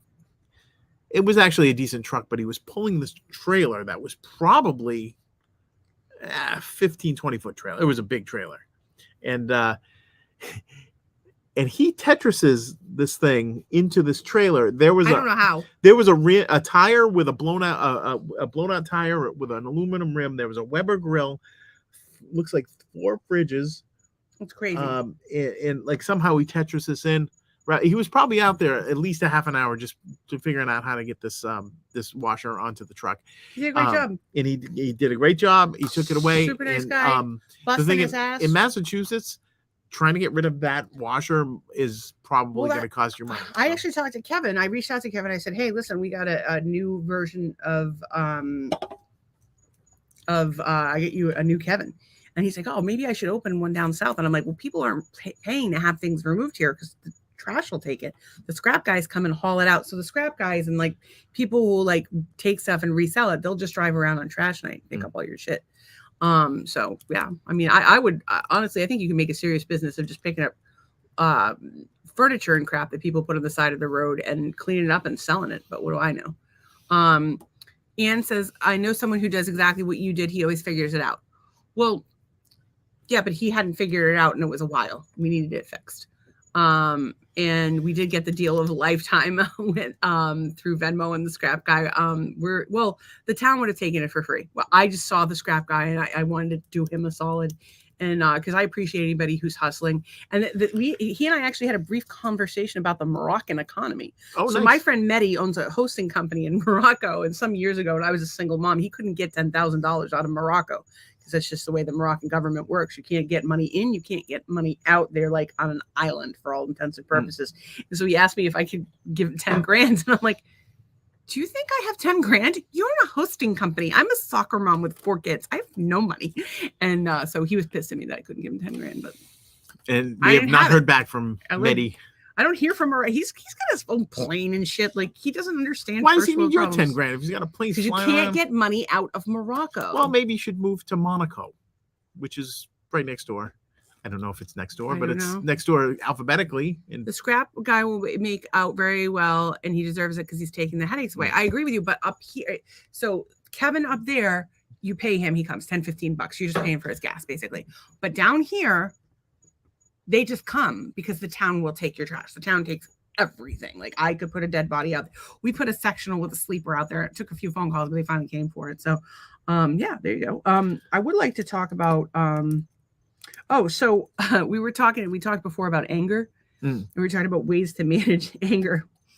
And I was talking to Nolan about this. I talked to you about it. I talked to Charlie about it, healthy ways to manage anger. And I found an article and it listed, various ways. And I sent it to a couple people and it was, I don't even remember the list, but it was a list of ways to manage your anger. Google it, ways to manage your anger. But they didn't have anything on there about angry sex. And I think angry sex sometimes can be a way to manage your anger. And also, but then it was pointed out to me that they were alone. And I said, well, you can have angry sex yourself. And that is always an option. I just feel like, but sometimes when you're mad at yourself, you're mad, you take it out on yourself and or on your quite literally parts. on your parts. Use lube. You don't want to have any chafing. Okay. You don't want to blister that shit up. That would not be good. Speaking of, shortly after, I was having multiple chat conversations as I do. And I was speaking to one person. I accidentally went to write for fuck's sake. Oh. Or they accidentally, one of us went to write for fuck's sake. And it came out as, she said it, fuck slaw. Fuck slaw. And I said, well, fuck slaw. That's like made with bodily fluids. That's absolutely disgusting. If you go to a swingers party, they might serve it to you.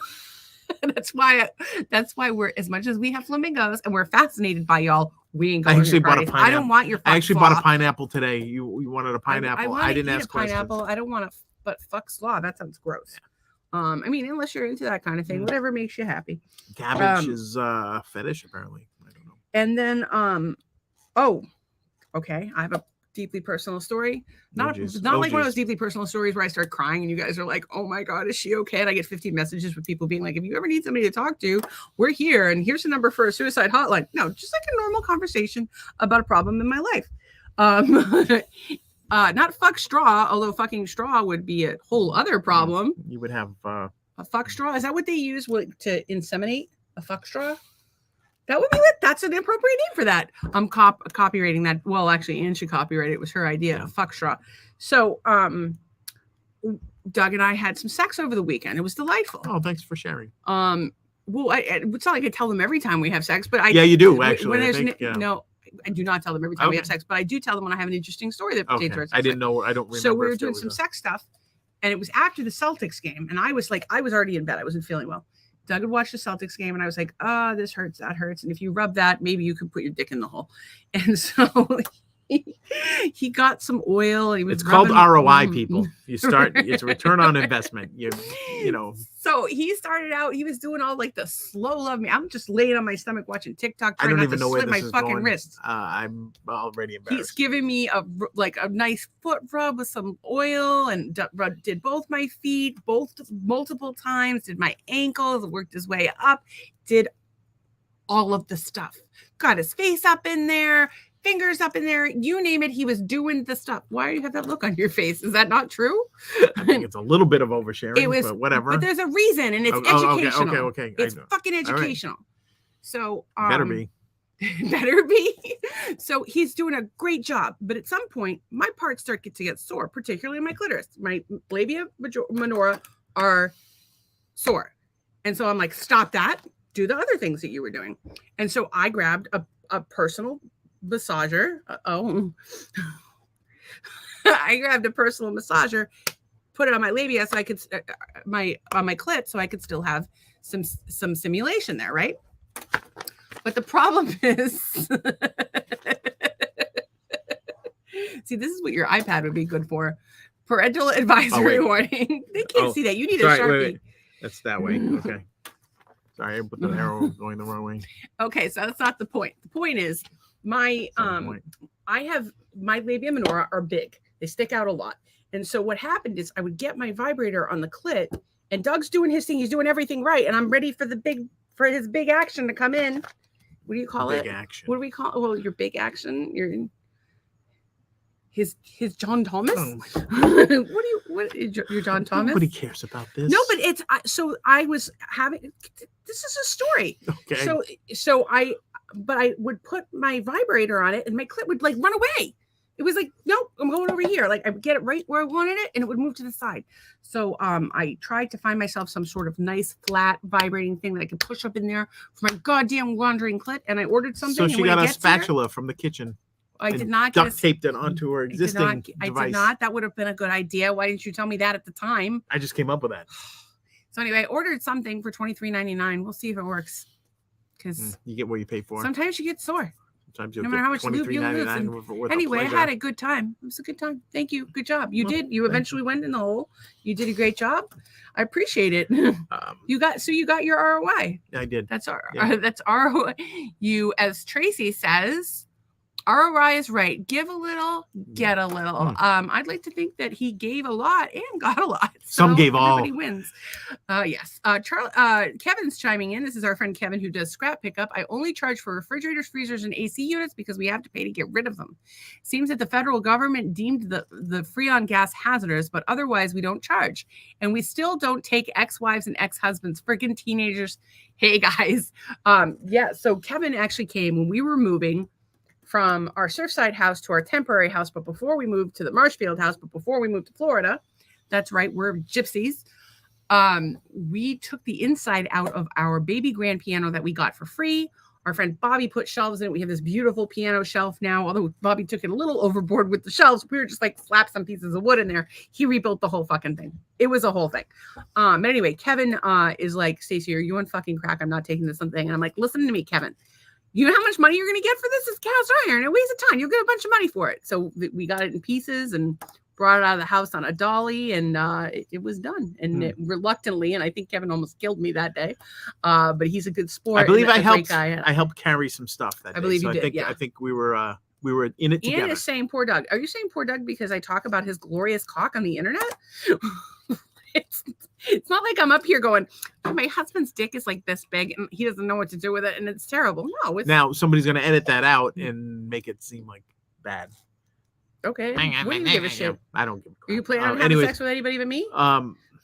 Just my bitches down the Holiday Inn where I'm going to use our points. You don't even know how to get into any of our accounts. I have it written down for you. I'm like, when I die, I showed it to you. I'm like, this is where everything is. And you're like, I don't care. Anne says, I'm not even listening because I'm laughing at Doug's, her ass off at Doug's face. Don't laugh at him because he's ugly. No, he's not. He's so cute. Look how cute he is. Jimmy, look at his nostrils. They're shaped like little triangles. Isn't that so cute? Yeah, that's great. That's a nice trait to have, triangular nostrils. I think it's a nice trait to have. Anne has asked us to stop because she is laughing her ass off. Yeah, you don't want to laugh your ass off. Big butts are in right now. Laugh something else off. Don't you have anything you want to get rid of? Like any gross? Perhaps you could laugh off. Like I have some skin tags on my armpits. Could I laugh those off? That would be helpful. And Tracy is laughing at Anne. So we're all having a great time. So that was my new Moroccan friend. Oh, and when so while I was, you guys, the thing is, Doug usually behaves himself while he's here. If you notice, he has this like serious face. He's all serious and like, I'm the responsible one. I'm so serious, and I would never say anything inappropriate. Well, yes, I am the word of wisdom. So Doug asked me what I was doing while I was vibrator shopping, and I said, I'm going to get this vibe and shove it up your ass. And he goes, do you promise, Mr. Sweet? No, I didn't say that. Yes, you did. You promised. Yes, you did. You absolutely said it. I grabbed my notebook and wrote it down when you said it for that very reason. We covered the fuck slaw. I can move forward on this one. I think we should talk about the Michael Jordan movie and Mrs. Maisel real quick. I think we talked about that on. No, we didn't. We went further into it. We said you should watch it, and we didn't have time to get into it. The fucking Mrs. Maisel moment, talking about women in the workplace. It's supposed to be loosely based off Joan. I want to say Joan Crawford, but that's not it. Joan Rivers. Like all the Joans were going through my head. Joan Jett. Yeah, Joan and Melissa. Joan London. Melissa Joan Hart. Joan Collins. Joan Collins, a good one. Joni Mitchell. In any case, it's based loosely on Joan Rivers and Joni Cunningham, Shortcake. Oh my god, I love that. So anyway, they didn't want to let her go on the air. They didn't let the writers from the show go on the air, and she forced her way on there. And it's interesting because I've always had like what is considering maybe aggressive or male energy in the workplace, and people don't like that. I find women often, well, it's interesting. Weak men don't like that, and women don't like that, but men will typically respect it. And I've almost always I worked in hair for a while, and I fucking hated it because it was just like nothing but drama. And I've always just kind of made my own rules and done what I've wanted to do. And I've, as a result, made more money than the men that I've worked with. So it's hard for me to relate to women's difficulties in the workplace because I think a lot of it comes from their failure, their fear of breaking the rules, or their fear of pushing the envelope, or in my experience, I've been held back in my career more by women than I have by men. And you just have to find the right, if somebody is not right for you, a company's not right for you, a job's not right for you, a relationship's not right for you, whatever, fucking leave, move on, Irish your ass out of there. The Irish exit, just whoop, and do better. You can do it. I've done it. I fucking left an abusive relationship with 4 kids by myself, no support. So that was a good time. Anyway, so the Mrs. Maisel, I just think it was really inspiring. If you did not cry during that finale, something is wrong with you. It was so good. It was such a good story. I And did not cry during that finale, and I saw Really? something in the replay of it that you did not Oh, see the that wait. changed the whole the wait, tenor it was of really, the whole it was thing. just really good. And she gets this, she finally gets her break. Well, and don't take this a spoiler. I'm Don't not telling you spoil the whole story, but she finally gets her break. They've spoiled it the whole season. If you watch the season, they show you okay. that she becomes very famous and that she's on QVC selling fucking wigs. But at the end, she gets her big break, and it's you're so happy for her, and everything works out for her in the end, and it just makes you happy. But the other thing we watched was the Jordan movie, which it's called Air. I don't know. Anne said, I told an auto dealer he was screwing with my money when he didn't pay for extended warranties. I'm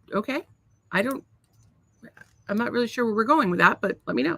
Maybe you're, she got commissions. maybe when you were talking about women in the workplace. Oh, et she was cetera, et fighting. cetera. Okay, now I hear you. Good for you, Anne. We watched Air, which is the film about Michael Jordan, which we highly recommend. We watched it for free on Amazon. So if you have an Amazon account, you can watch both Mrs. Maisel and Air for free. And the thing that was interesting, I didn't really know much about Michael Jordan going into this. It's incredibly well done. And for those of you that don't know, Michael Jordan was a very, very, very good basketball player. And in addition to being a shoe maven. So the thing Doug didn't like about the movie is that he felt there were too many retro references, whereas I felt like it was done perfectly because in the 80s, everything was so in your face and it was all this brands being pushed, much like it is today. And I felt that by being overly nostalgic and that they not only fed the need for nostalgia for people, particularly who are not necessarily basketball fans. And I think we all like that nostalgic shit, but also that they gave the tone of the 80s perfectly. And when you ever see Ben Affleck with permed hair and wearing bike shorts with shorts over them and the most 90s colors or 80s colors you've ever seen in your life, it's hilarious. And Viola Davis is just fantastic in everything she does. Very good at that. And I believe Michael Jordan requested her to be her. Yeah, we looked it up on IMDb and she requested her.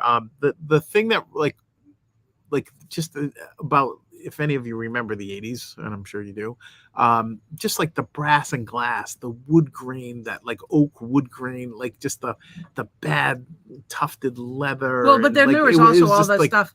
There was like the cars, and his car was called Grape, and then the hair and all the haircuts were hilarious. Fucking Damon's hair was terrible. The clothes, like it was so bad it was good. But like even the cars, like even like the limos that they drove in and things. Bateman's, it was Bateman's hair that was terrible. So Jason Bateman was in it, which I thought was perfect because Bateman, he's from that time period, maybe before.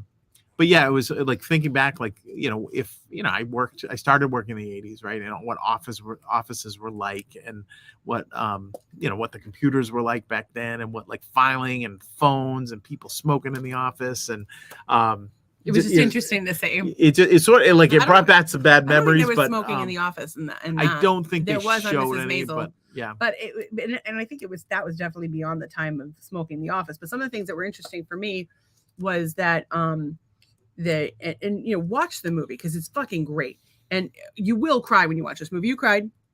Oh, you know why I cried? We're at that getting movie? there. We're getting there. Right. Give me a second. I didn't cry about the movie. So the thing that was that for me that was interesting about it was that this movie at this time is a great opportunity, or Nike is using this film as a great opportunity to recover from the Kaepernick nonsense.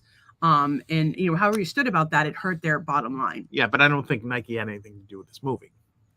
Oh, whether they had to be in some level in. Well, I'm sure they had to approve the script. But I believe that it will help Nike, and I believe that I don't know for a fact whether they had anything to do with it, but I imagine they had to sign off on the script, and I think it probably helped Nike a lot.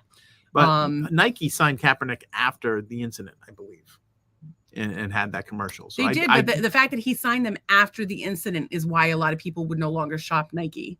A lot of people don't shop Nike because of their foreign business practices as well, and they actually address that in the film. So my point is that I thought they did a good job for brand recovery. One of the things that comes out in the film is that they wouldn't you had to have white shoes in the NBA. You can only have a small amount of your shoe be different colors. And Nike actually used that in marketing the shoe. And so basically they were the original, like, and it's weird because it's like, yes, we have issues. There are issues with race in the world. There are still racist people in the world today. It's terrible. However, I find it to be disingenuous at the very least when companies will use the issues of division in our society to sell products. Like, I don't like it. However, Nike did it in a masterful way. You'll see it in the film. We can discuss it at a later point if you haven't seen it. I thought it was interesting. And then one of the things that at the end, they talked about how, Michael Jordan was this like legend, still is a legend, right? He's alive. He'll always be a legend. Yeah. This phenomenal basketball player. And then how he, that you'll be built up by the world. Everybody wants to see you succeed, but then they'll tear you down. And we've seen it time and time again. I mean, look what's happened to every fucking major celebrity at some point. Like, they get built up, they get torn down over and over again. And one of the things that I didn't realize is that Michael Jordan had gambling accusations. Oh yeah, well yeah. So tell me how that happened again. What was it?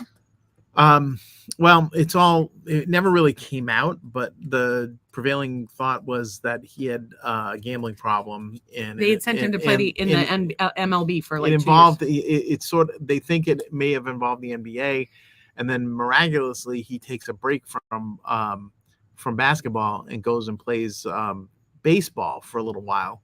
And they think that was the NBA's way of saying, okay, well, either we're going to suspend you or we have to do some disciplinary thing, or you can make it your own. Because he was he was kind of the face of the NBA for most of the 90s. But because as Magic and Larry were in most of the 80s, and Dr. J it was a very well done movie. If you don't have to be a basketball fan, you will enjoy it. And as Tracy said, the clothes are making a comeback. Yeah.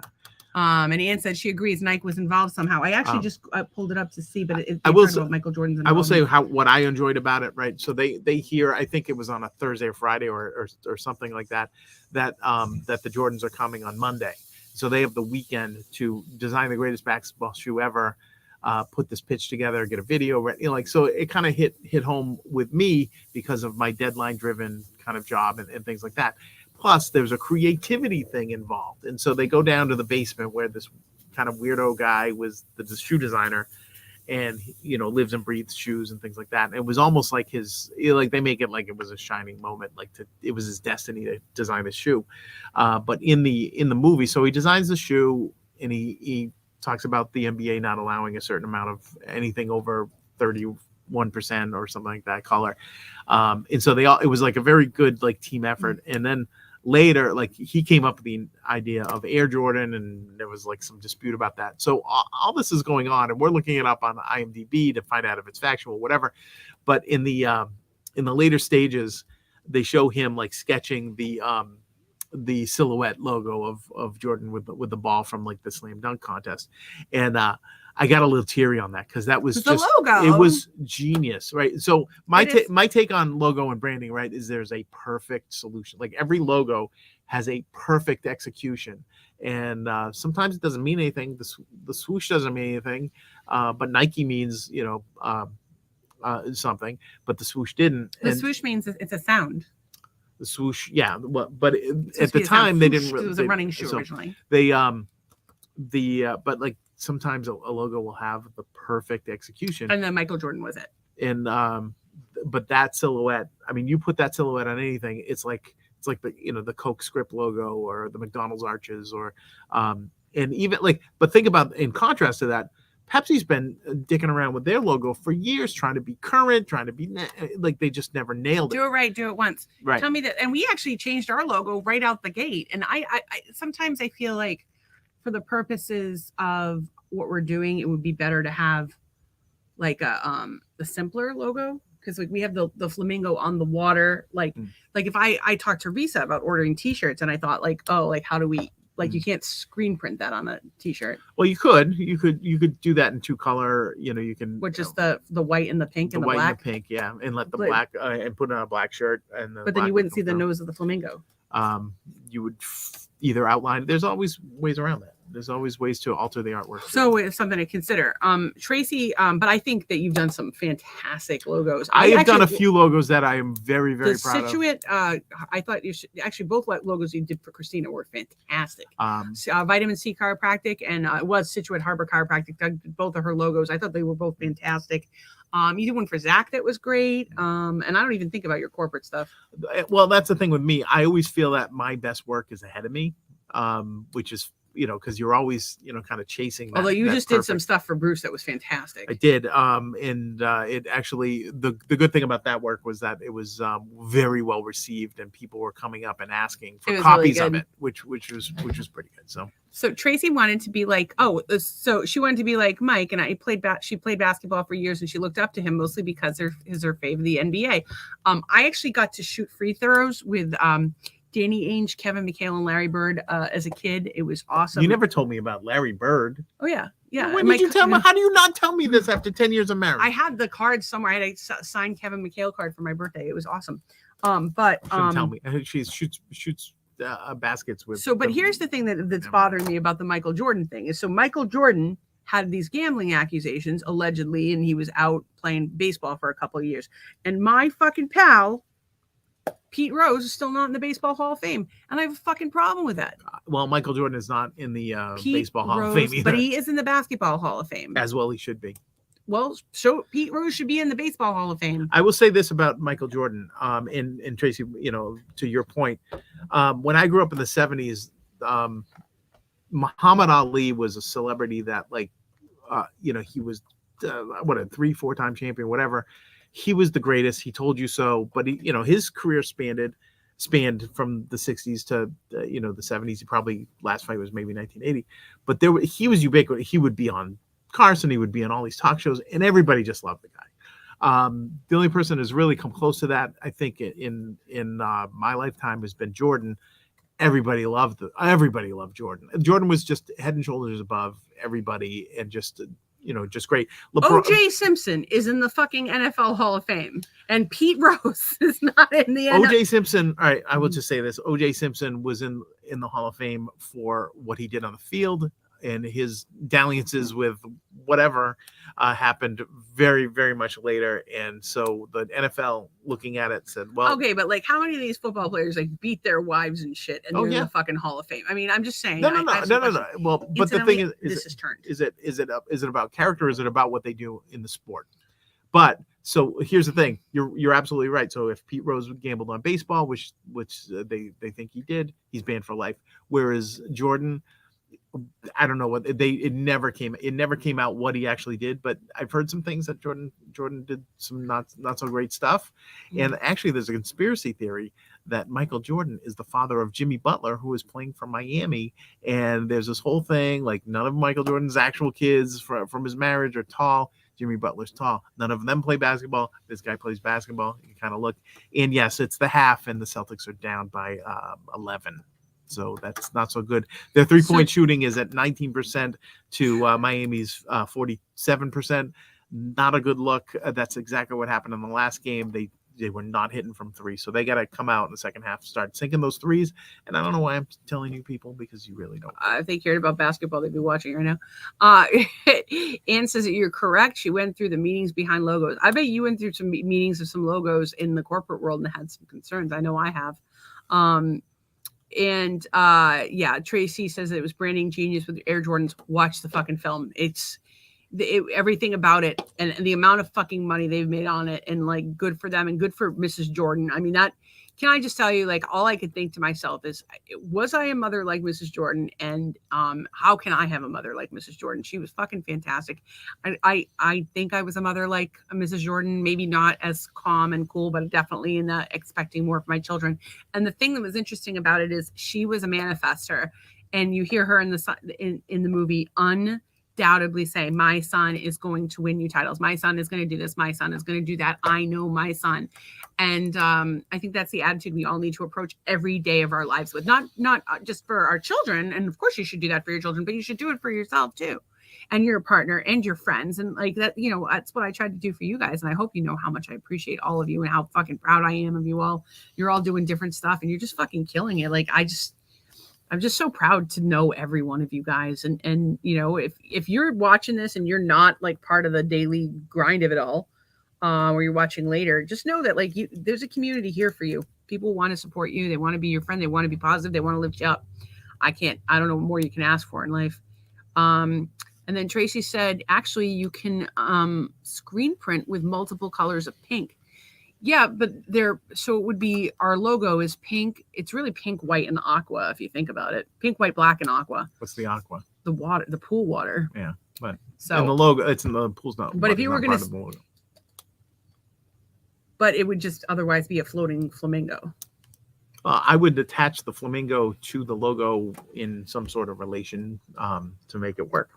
Okay, well, we'll have to figure that out at a later point. Well, much to your point earlier, I am the Todd of design and printing techniques. So, yeah. Yes, you but should call me. But again, just like I said, that you and Todd put your mind together, you and I put our mind together. There's going to be some things I'm going to defer to you on, and most of them actually, because we've had 2 logos now.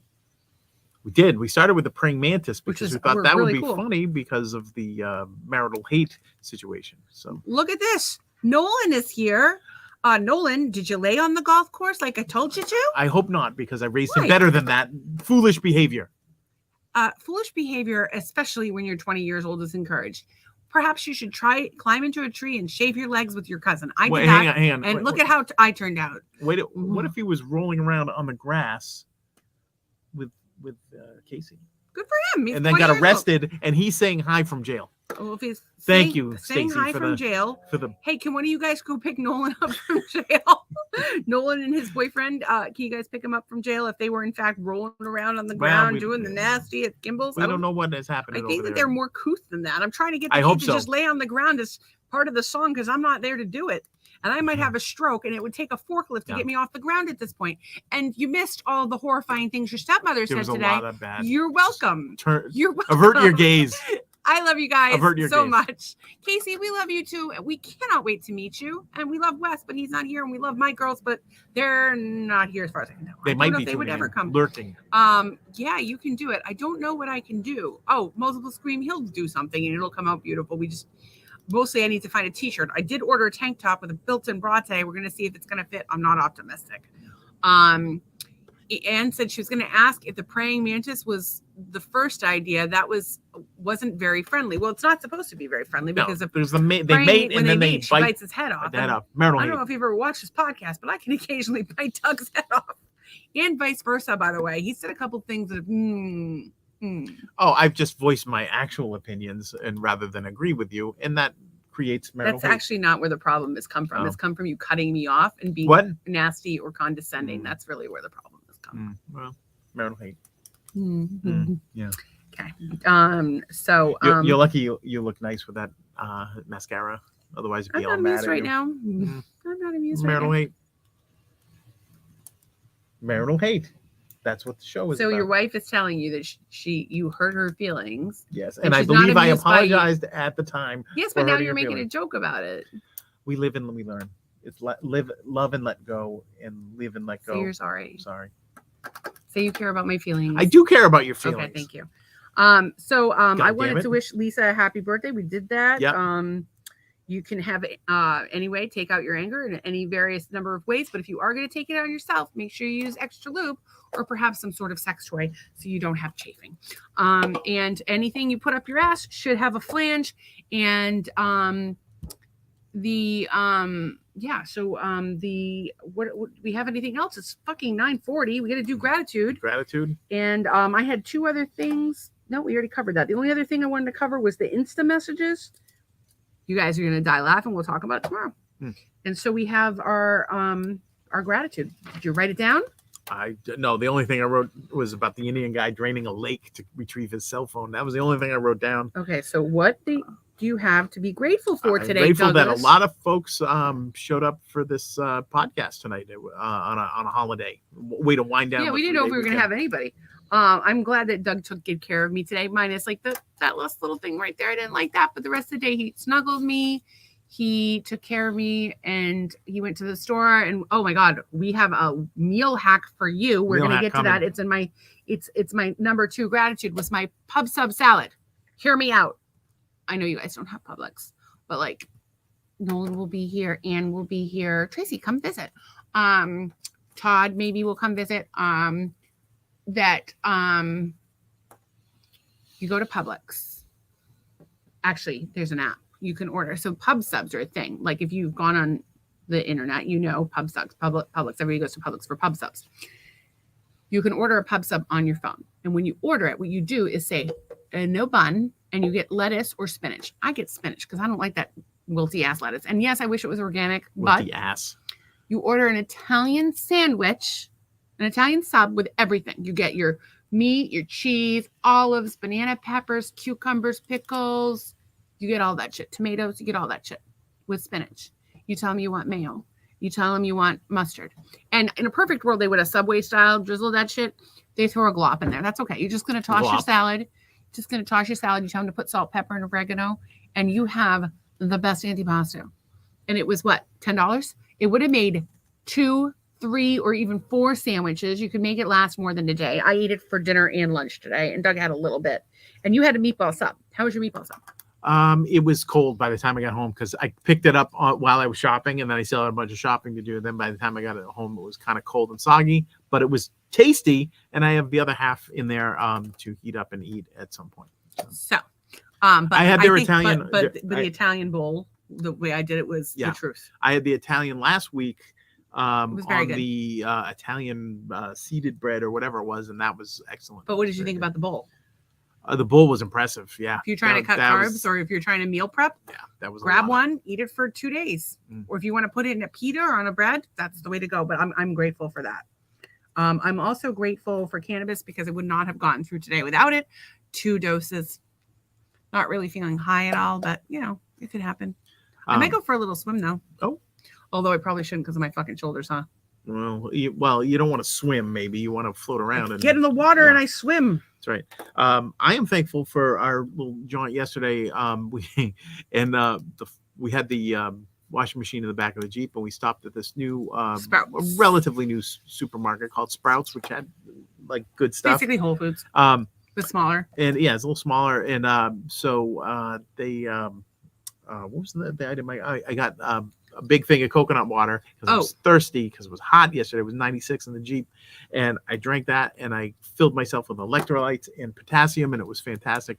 So I was thankful for going there. And well, we also hit the manager's special rack. We did, yes. And the sale rack. Cleared that motherfucker out. It was $99. They had 99 cents and 50 cents. And we cleared that shit out. They had Mama Chia packages. We bought all of them. We spent $99 there. We cleaned out the entire rack. We bought what? We bought like about 100 items from that. So we bought a steak. Yeah. We bought 2 steaks for dinner. Should we buy apricots that were like $6.99? A little basket. So cute. They're so cute. They're in a little basket and they're little cute little apricots, and we're gonna grow them into a tree, motherfuckers. And then what else do we have? Well, from the sales rack, we got all kinds. We got of fish stuff. sauce, like weird things. No, you got adobo. Seasoning. Oh, adobo. I didn't get the fish sauce. I got some graham crackers, 99 cents for a box of graham crackers. You can't go wrong. That's a good deal. So, we also got little fava bean dried salted roasted fava bean snacks, which looked really good. There was pita crackers, which are always good in this house because we'll do hummus or whatever. I don't usually eat them. So I had a little hummus. I'll eat the Mary's Gone crackers. So if you're doing low carb Mary's Gone crackers, they're seeds and they're so good for you. But you do not love those.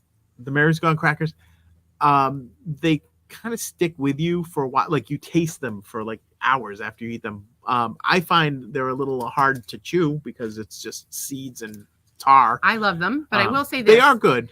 I will say this. One of the things that we listened, it's like slightly off topic, but not really, is one of the things that we listened to this weekend was Barbara O'Neill on YouTube and her talking about digestion and diet and all that stuff and salt and water and the need for it. And I highly, highly recommend it.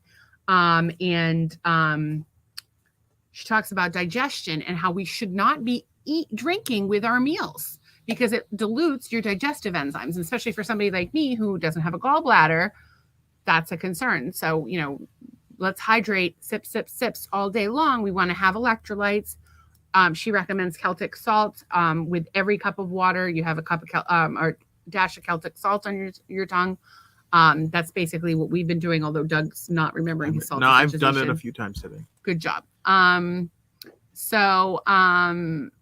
Let's see. Tracy is saying she can't wait to come visit. Anne says their subs are delicious. I like the salads even better. And Tracy says their Italian is one of my faves. I like this the Sand Hills General Store Italian. They make a great one in Situate and Sand Hills. That's a good idea with the subs. Thank you. Good job with the fluids. There's another way to naturally lower the blood pressure. Exactly. I'm thankful for all the laughs of this show. Much needed today when I have been in a lot of pain. Thank we'll you. get you through Tracy, it. I'm so sorry that you're in pain. We'll get you through it. The other thing I'm going to mention is magnesium oil is one of the items that I am thankful for. This can be used as deodorant, and it can be used as for pain relief. You can buy it at a health food store or online. If you get a burning sensation when you use it, it means that you're magnesium deficient. So the first time I sprayed it in my armpits, I had to run and take a shower immediately. I was dying. My skin sucked that shit up so fast. But I'm getting better now because I take magnesium and I do deep Epsom salt baths and I use a spray, which I was doing before, but I still wasn't getting enough. Kristen is asking, do people shoot fireworks there tonight? I feel like a grouchy old man tonight. It's the wrong holiday for fireworks. Girl, you do not live in our neighborhood. You do sound like a grouchy old man because there's all kinds of fireworks being blasted up in this place. It's Florida is a little bit different in the sense that like back home, like people would get upset about like veterans or pets because the dogs are scared by the thunder and lightning. But we have like a lightning storm every day, like not right now, but like half the year we have a midday lightning storm, and so it's not like. It's like when people complain about fireworks, it's like, really? Like, what do you do in the fucking lightning? Anyway, it's very common around here to have fireworks for no fucking reason. Like New Year's is a big Christmas Eve, and apparently New Year's, Memorial Day. We only had a little bit. I think we had fireworks on Thanksgiving. Yeah, there's fireworks all the fucking time. Yeah, and they put up tents on the corners. Yeah, they sell them in the tents. Have you ever tried Food Should Taste Good? No. I don't think so. Food Should Taste Good brand. I have not, but we're very picky about what we eat. Well, I am. You'll see it's weird. Kevin says he's thankful to have both of us. I'm thankful for you, and I'm thankful for all the times that you bailed my ass out. A good dude. Thank you for you being you, Kevin, and thank you for inspiring all the folks you've inspired to stay sober. You are just the fucking man, and thank you for your service. Kevin's a veteran, and you know how I vote. I got your back. Tracy says every meal should be 30 to 45 minutes to eat. You should drink 8 ounces of water before any meal. You should not drink for 30 minutes after any meal. She actually said not to touch water before 30 minutes before the meal. I think most of us are, I'm not saying one of you is right or wrong. I'm just saying she said don't drink before 30 minutes before the meal. I would argue that most people are dehydrated. She referenced another book in her talk, but it's another book that talks about how basically like most people are dehydrated, and if you give them water and not just water, but hydration, so water with electrolytes in it, that they're going to be, it'll solve most issues. And Kristen says 4th of July, New Year's, New Jersey, not Memorial Day. Christmas, Thanksgiving, Florida, Tuesday. There are no rules Florida. here. And I think it's also bigger in Hispanic culture, and we do have a large Hispanic culture in Southwest Florida. And listen, I think I don't know, half of the people on our street are Hispanic, and they're all delightful. I mean, is what we know from them. We know the guy that does the lawn spraying. He's great. The people behind us are fine. Their dog barks sometimes, but they seem nice. I would just like some food. I like food from anybody, but especially people from different cultures. It's like takeout. We did get those tamales from that tamale better. truck once. It was a good time. A complete atmosphere is different in Florida. I think it brings the community together. Yeah, I think it just depends where you are in Florida. I would like to be in more of a community than Cape Coral. Cape Coral's a city, and while we've met some really nice people here, it's just a different environment. Was the difference in opinion based on the type of doctor? No, I don't really think it's just Anne saying, I think Tracy's just saying right before and 8 ounces. She's just not necessarily saying how far apart. Like, we're not disagreeing. It's just minutia. That was just a bariatric nutritionist thing to eat less by filling up on water. May not be for the non-bariatric world. So I think it's, so I don't know anything about the bariatric world except my friend Darcy recently had the surgery and she's lost more weight than they thought she would lose. She looks fantastic. However, as her friend, I wanted to just make sure I reminded her that her value, and this is true for everybody watching this, and even the people not watching this, is that you're not your weight. Your value isn't what you look like. Your value isn't who you are as a person. And who gives a shit what you look like? Clearly I don't. I'm lactating green juice. And just be glad I'm not sitting up today, because if we did not have that ticker, you guys would be seeing my nipples, because this thing is so see-through. Nip it. She says all those are great, but it's not a celebration tonight. I mean, I get your point, because it's like Memorial Day, but I want my life celebrated when I go. Yeah. So okay. I guess it just depends on how your perspective. Like, yeah, a lot of people see Memorial Day as just like a weekend to have a barbecue. And honestly, I saw it as a day to be in agonizing pain. So I really didn't fucking think about it. It was just awful. I said a terrible, terrible day. And I'm grateful for all those who served. Obviously, it's a big part of my life. And I am, I think we can't forget all those who gave all when we vote, and when we interact with them in society, because so many of our veterans have been discarded and lost their friends and lost their lives and seen things you and I never want to see, and quite frankly, they did not want to see. The difference in how each state is, yeah, I mean, each state is different, but Cape Coral, like, Florida is really going through its transitional period right now. Like, I don't really think it's. It really varies so much in Florida. It depends on where you are, where you live, what kind of town you live in, what county you live in. Like, Florida is going through some shit because there's so many people moving here. It used to be that you moved to Florida and you used to become like a Floridian. And yeah, people want to become Floridians, but there's so much change happening, and a lot of people are not happy about it. And I'm hoping that Florida stays Florida. I don't want it to turn into California or Massachusetts. She misses all her Spanish friends and the great food they make. So good. Yeah, I don't know if we can go door to door asking people for food, but we might start. Hi, we're here. We brought you some potatoes. American cheese. Here's some cheese. We went to Publix and got a pub sub in a bowl. And says, good point. Great job, Darcy. Yeah, she's doing awesome. She's a mom of 5 kids, works full time, and she just had bariatric surgery. Like, she's killing it. Derek, short best comments are unnecessary and hurtful to SPED parents. Well, we are SPED parents, and I'm disabled, so I'm not trying to be hurtful to anyone, but I do. The people that are in the conversation about that are all people who are disabled, and the guy that wants to drive the bus is blank. So we're not trying to be hurtful, but we do feel, or at least I feel, like it's like how Black people can call each other the N-word. When you're disabled, you get to kind of. Well, my reaction to that was very similar, because I think if you've ever had to put your child on a shorter bus, I did.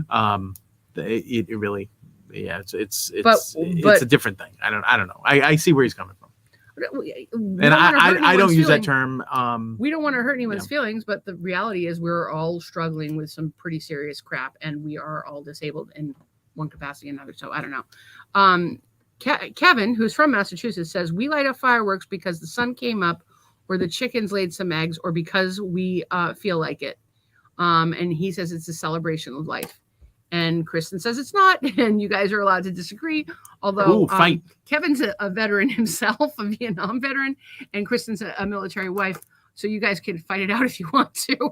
I don't think we have. I think that we should all like be it about fireworks or about short bus. Like, I think we should all respect where the other person's coming from.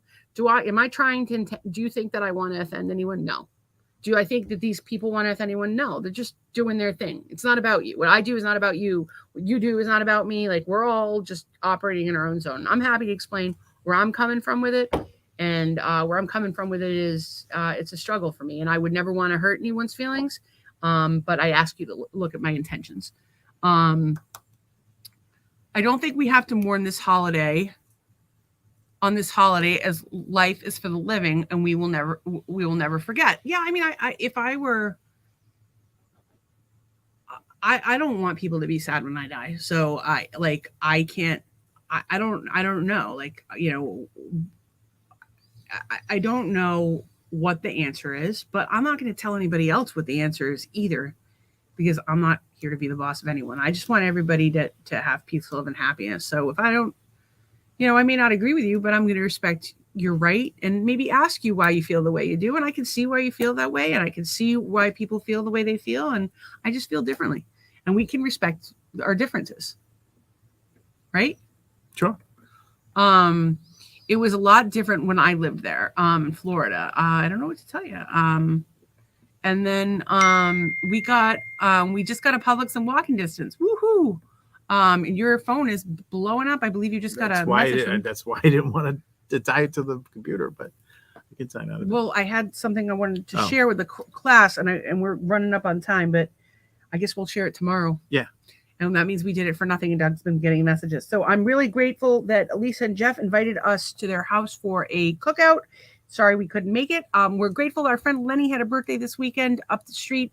We were going to do something for him, but I was really not doing so hot. We had the washer.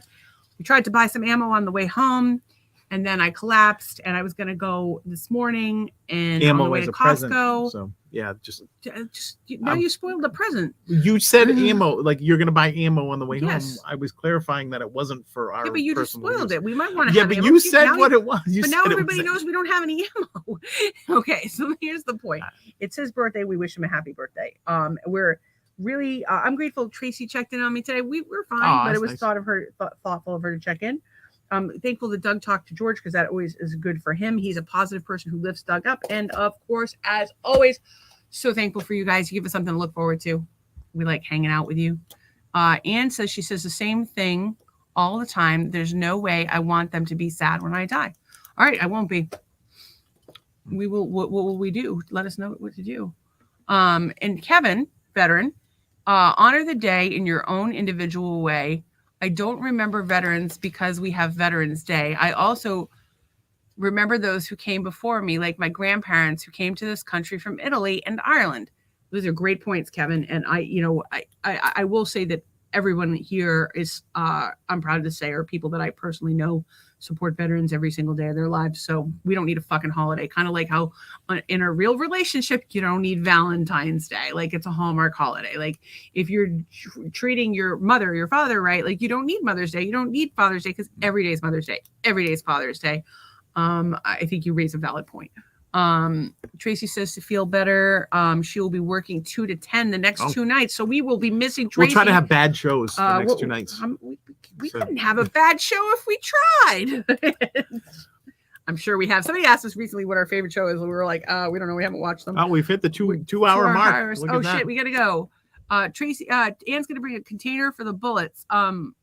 Okay, well, you probably can't fly with that, though. But she's bringing just a container. Oh, a container. Okay, well, we're gonna buy a box and drop them off for our neighbor to wish him a happy birthday. We just haven't done it yet. Anyway, happy birthday to Lenny. And Kristen, Georgia does it for any day. Also, we can get the professional kind. Legally, you can do it every night until 1 a.m. on New Year's. But there's a clear difference in Memorial Day and a holiday like New Year's. I'm also for the celebration of one for lives, but that's not Memorial Day. Again, I can't tell anybody else what to do. Life is too short. Anyway, but you're entitled to your opinion. You do you, as they say in the business. I have way bigger fucking problems to worry about, like the fact that it's 10:01 p.m. and we are going to bed every day. We try to honor a vet. That's a great way to live. Thank you to all who served their families. Thanks for all who gave all. And just wish everybody peace, love, and happiness. I hope you have a great night. We'll see you tomorrow.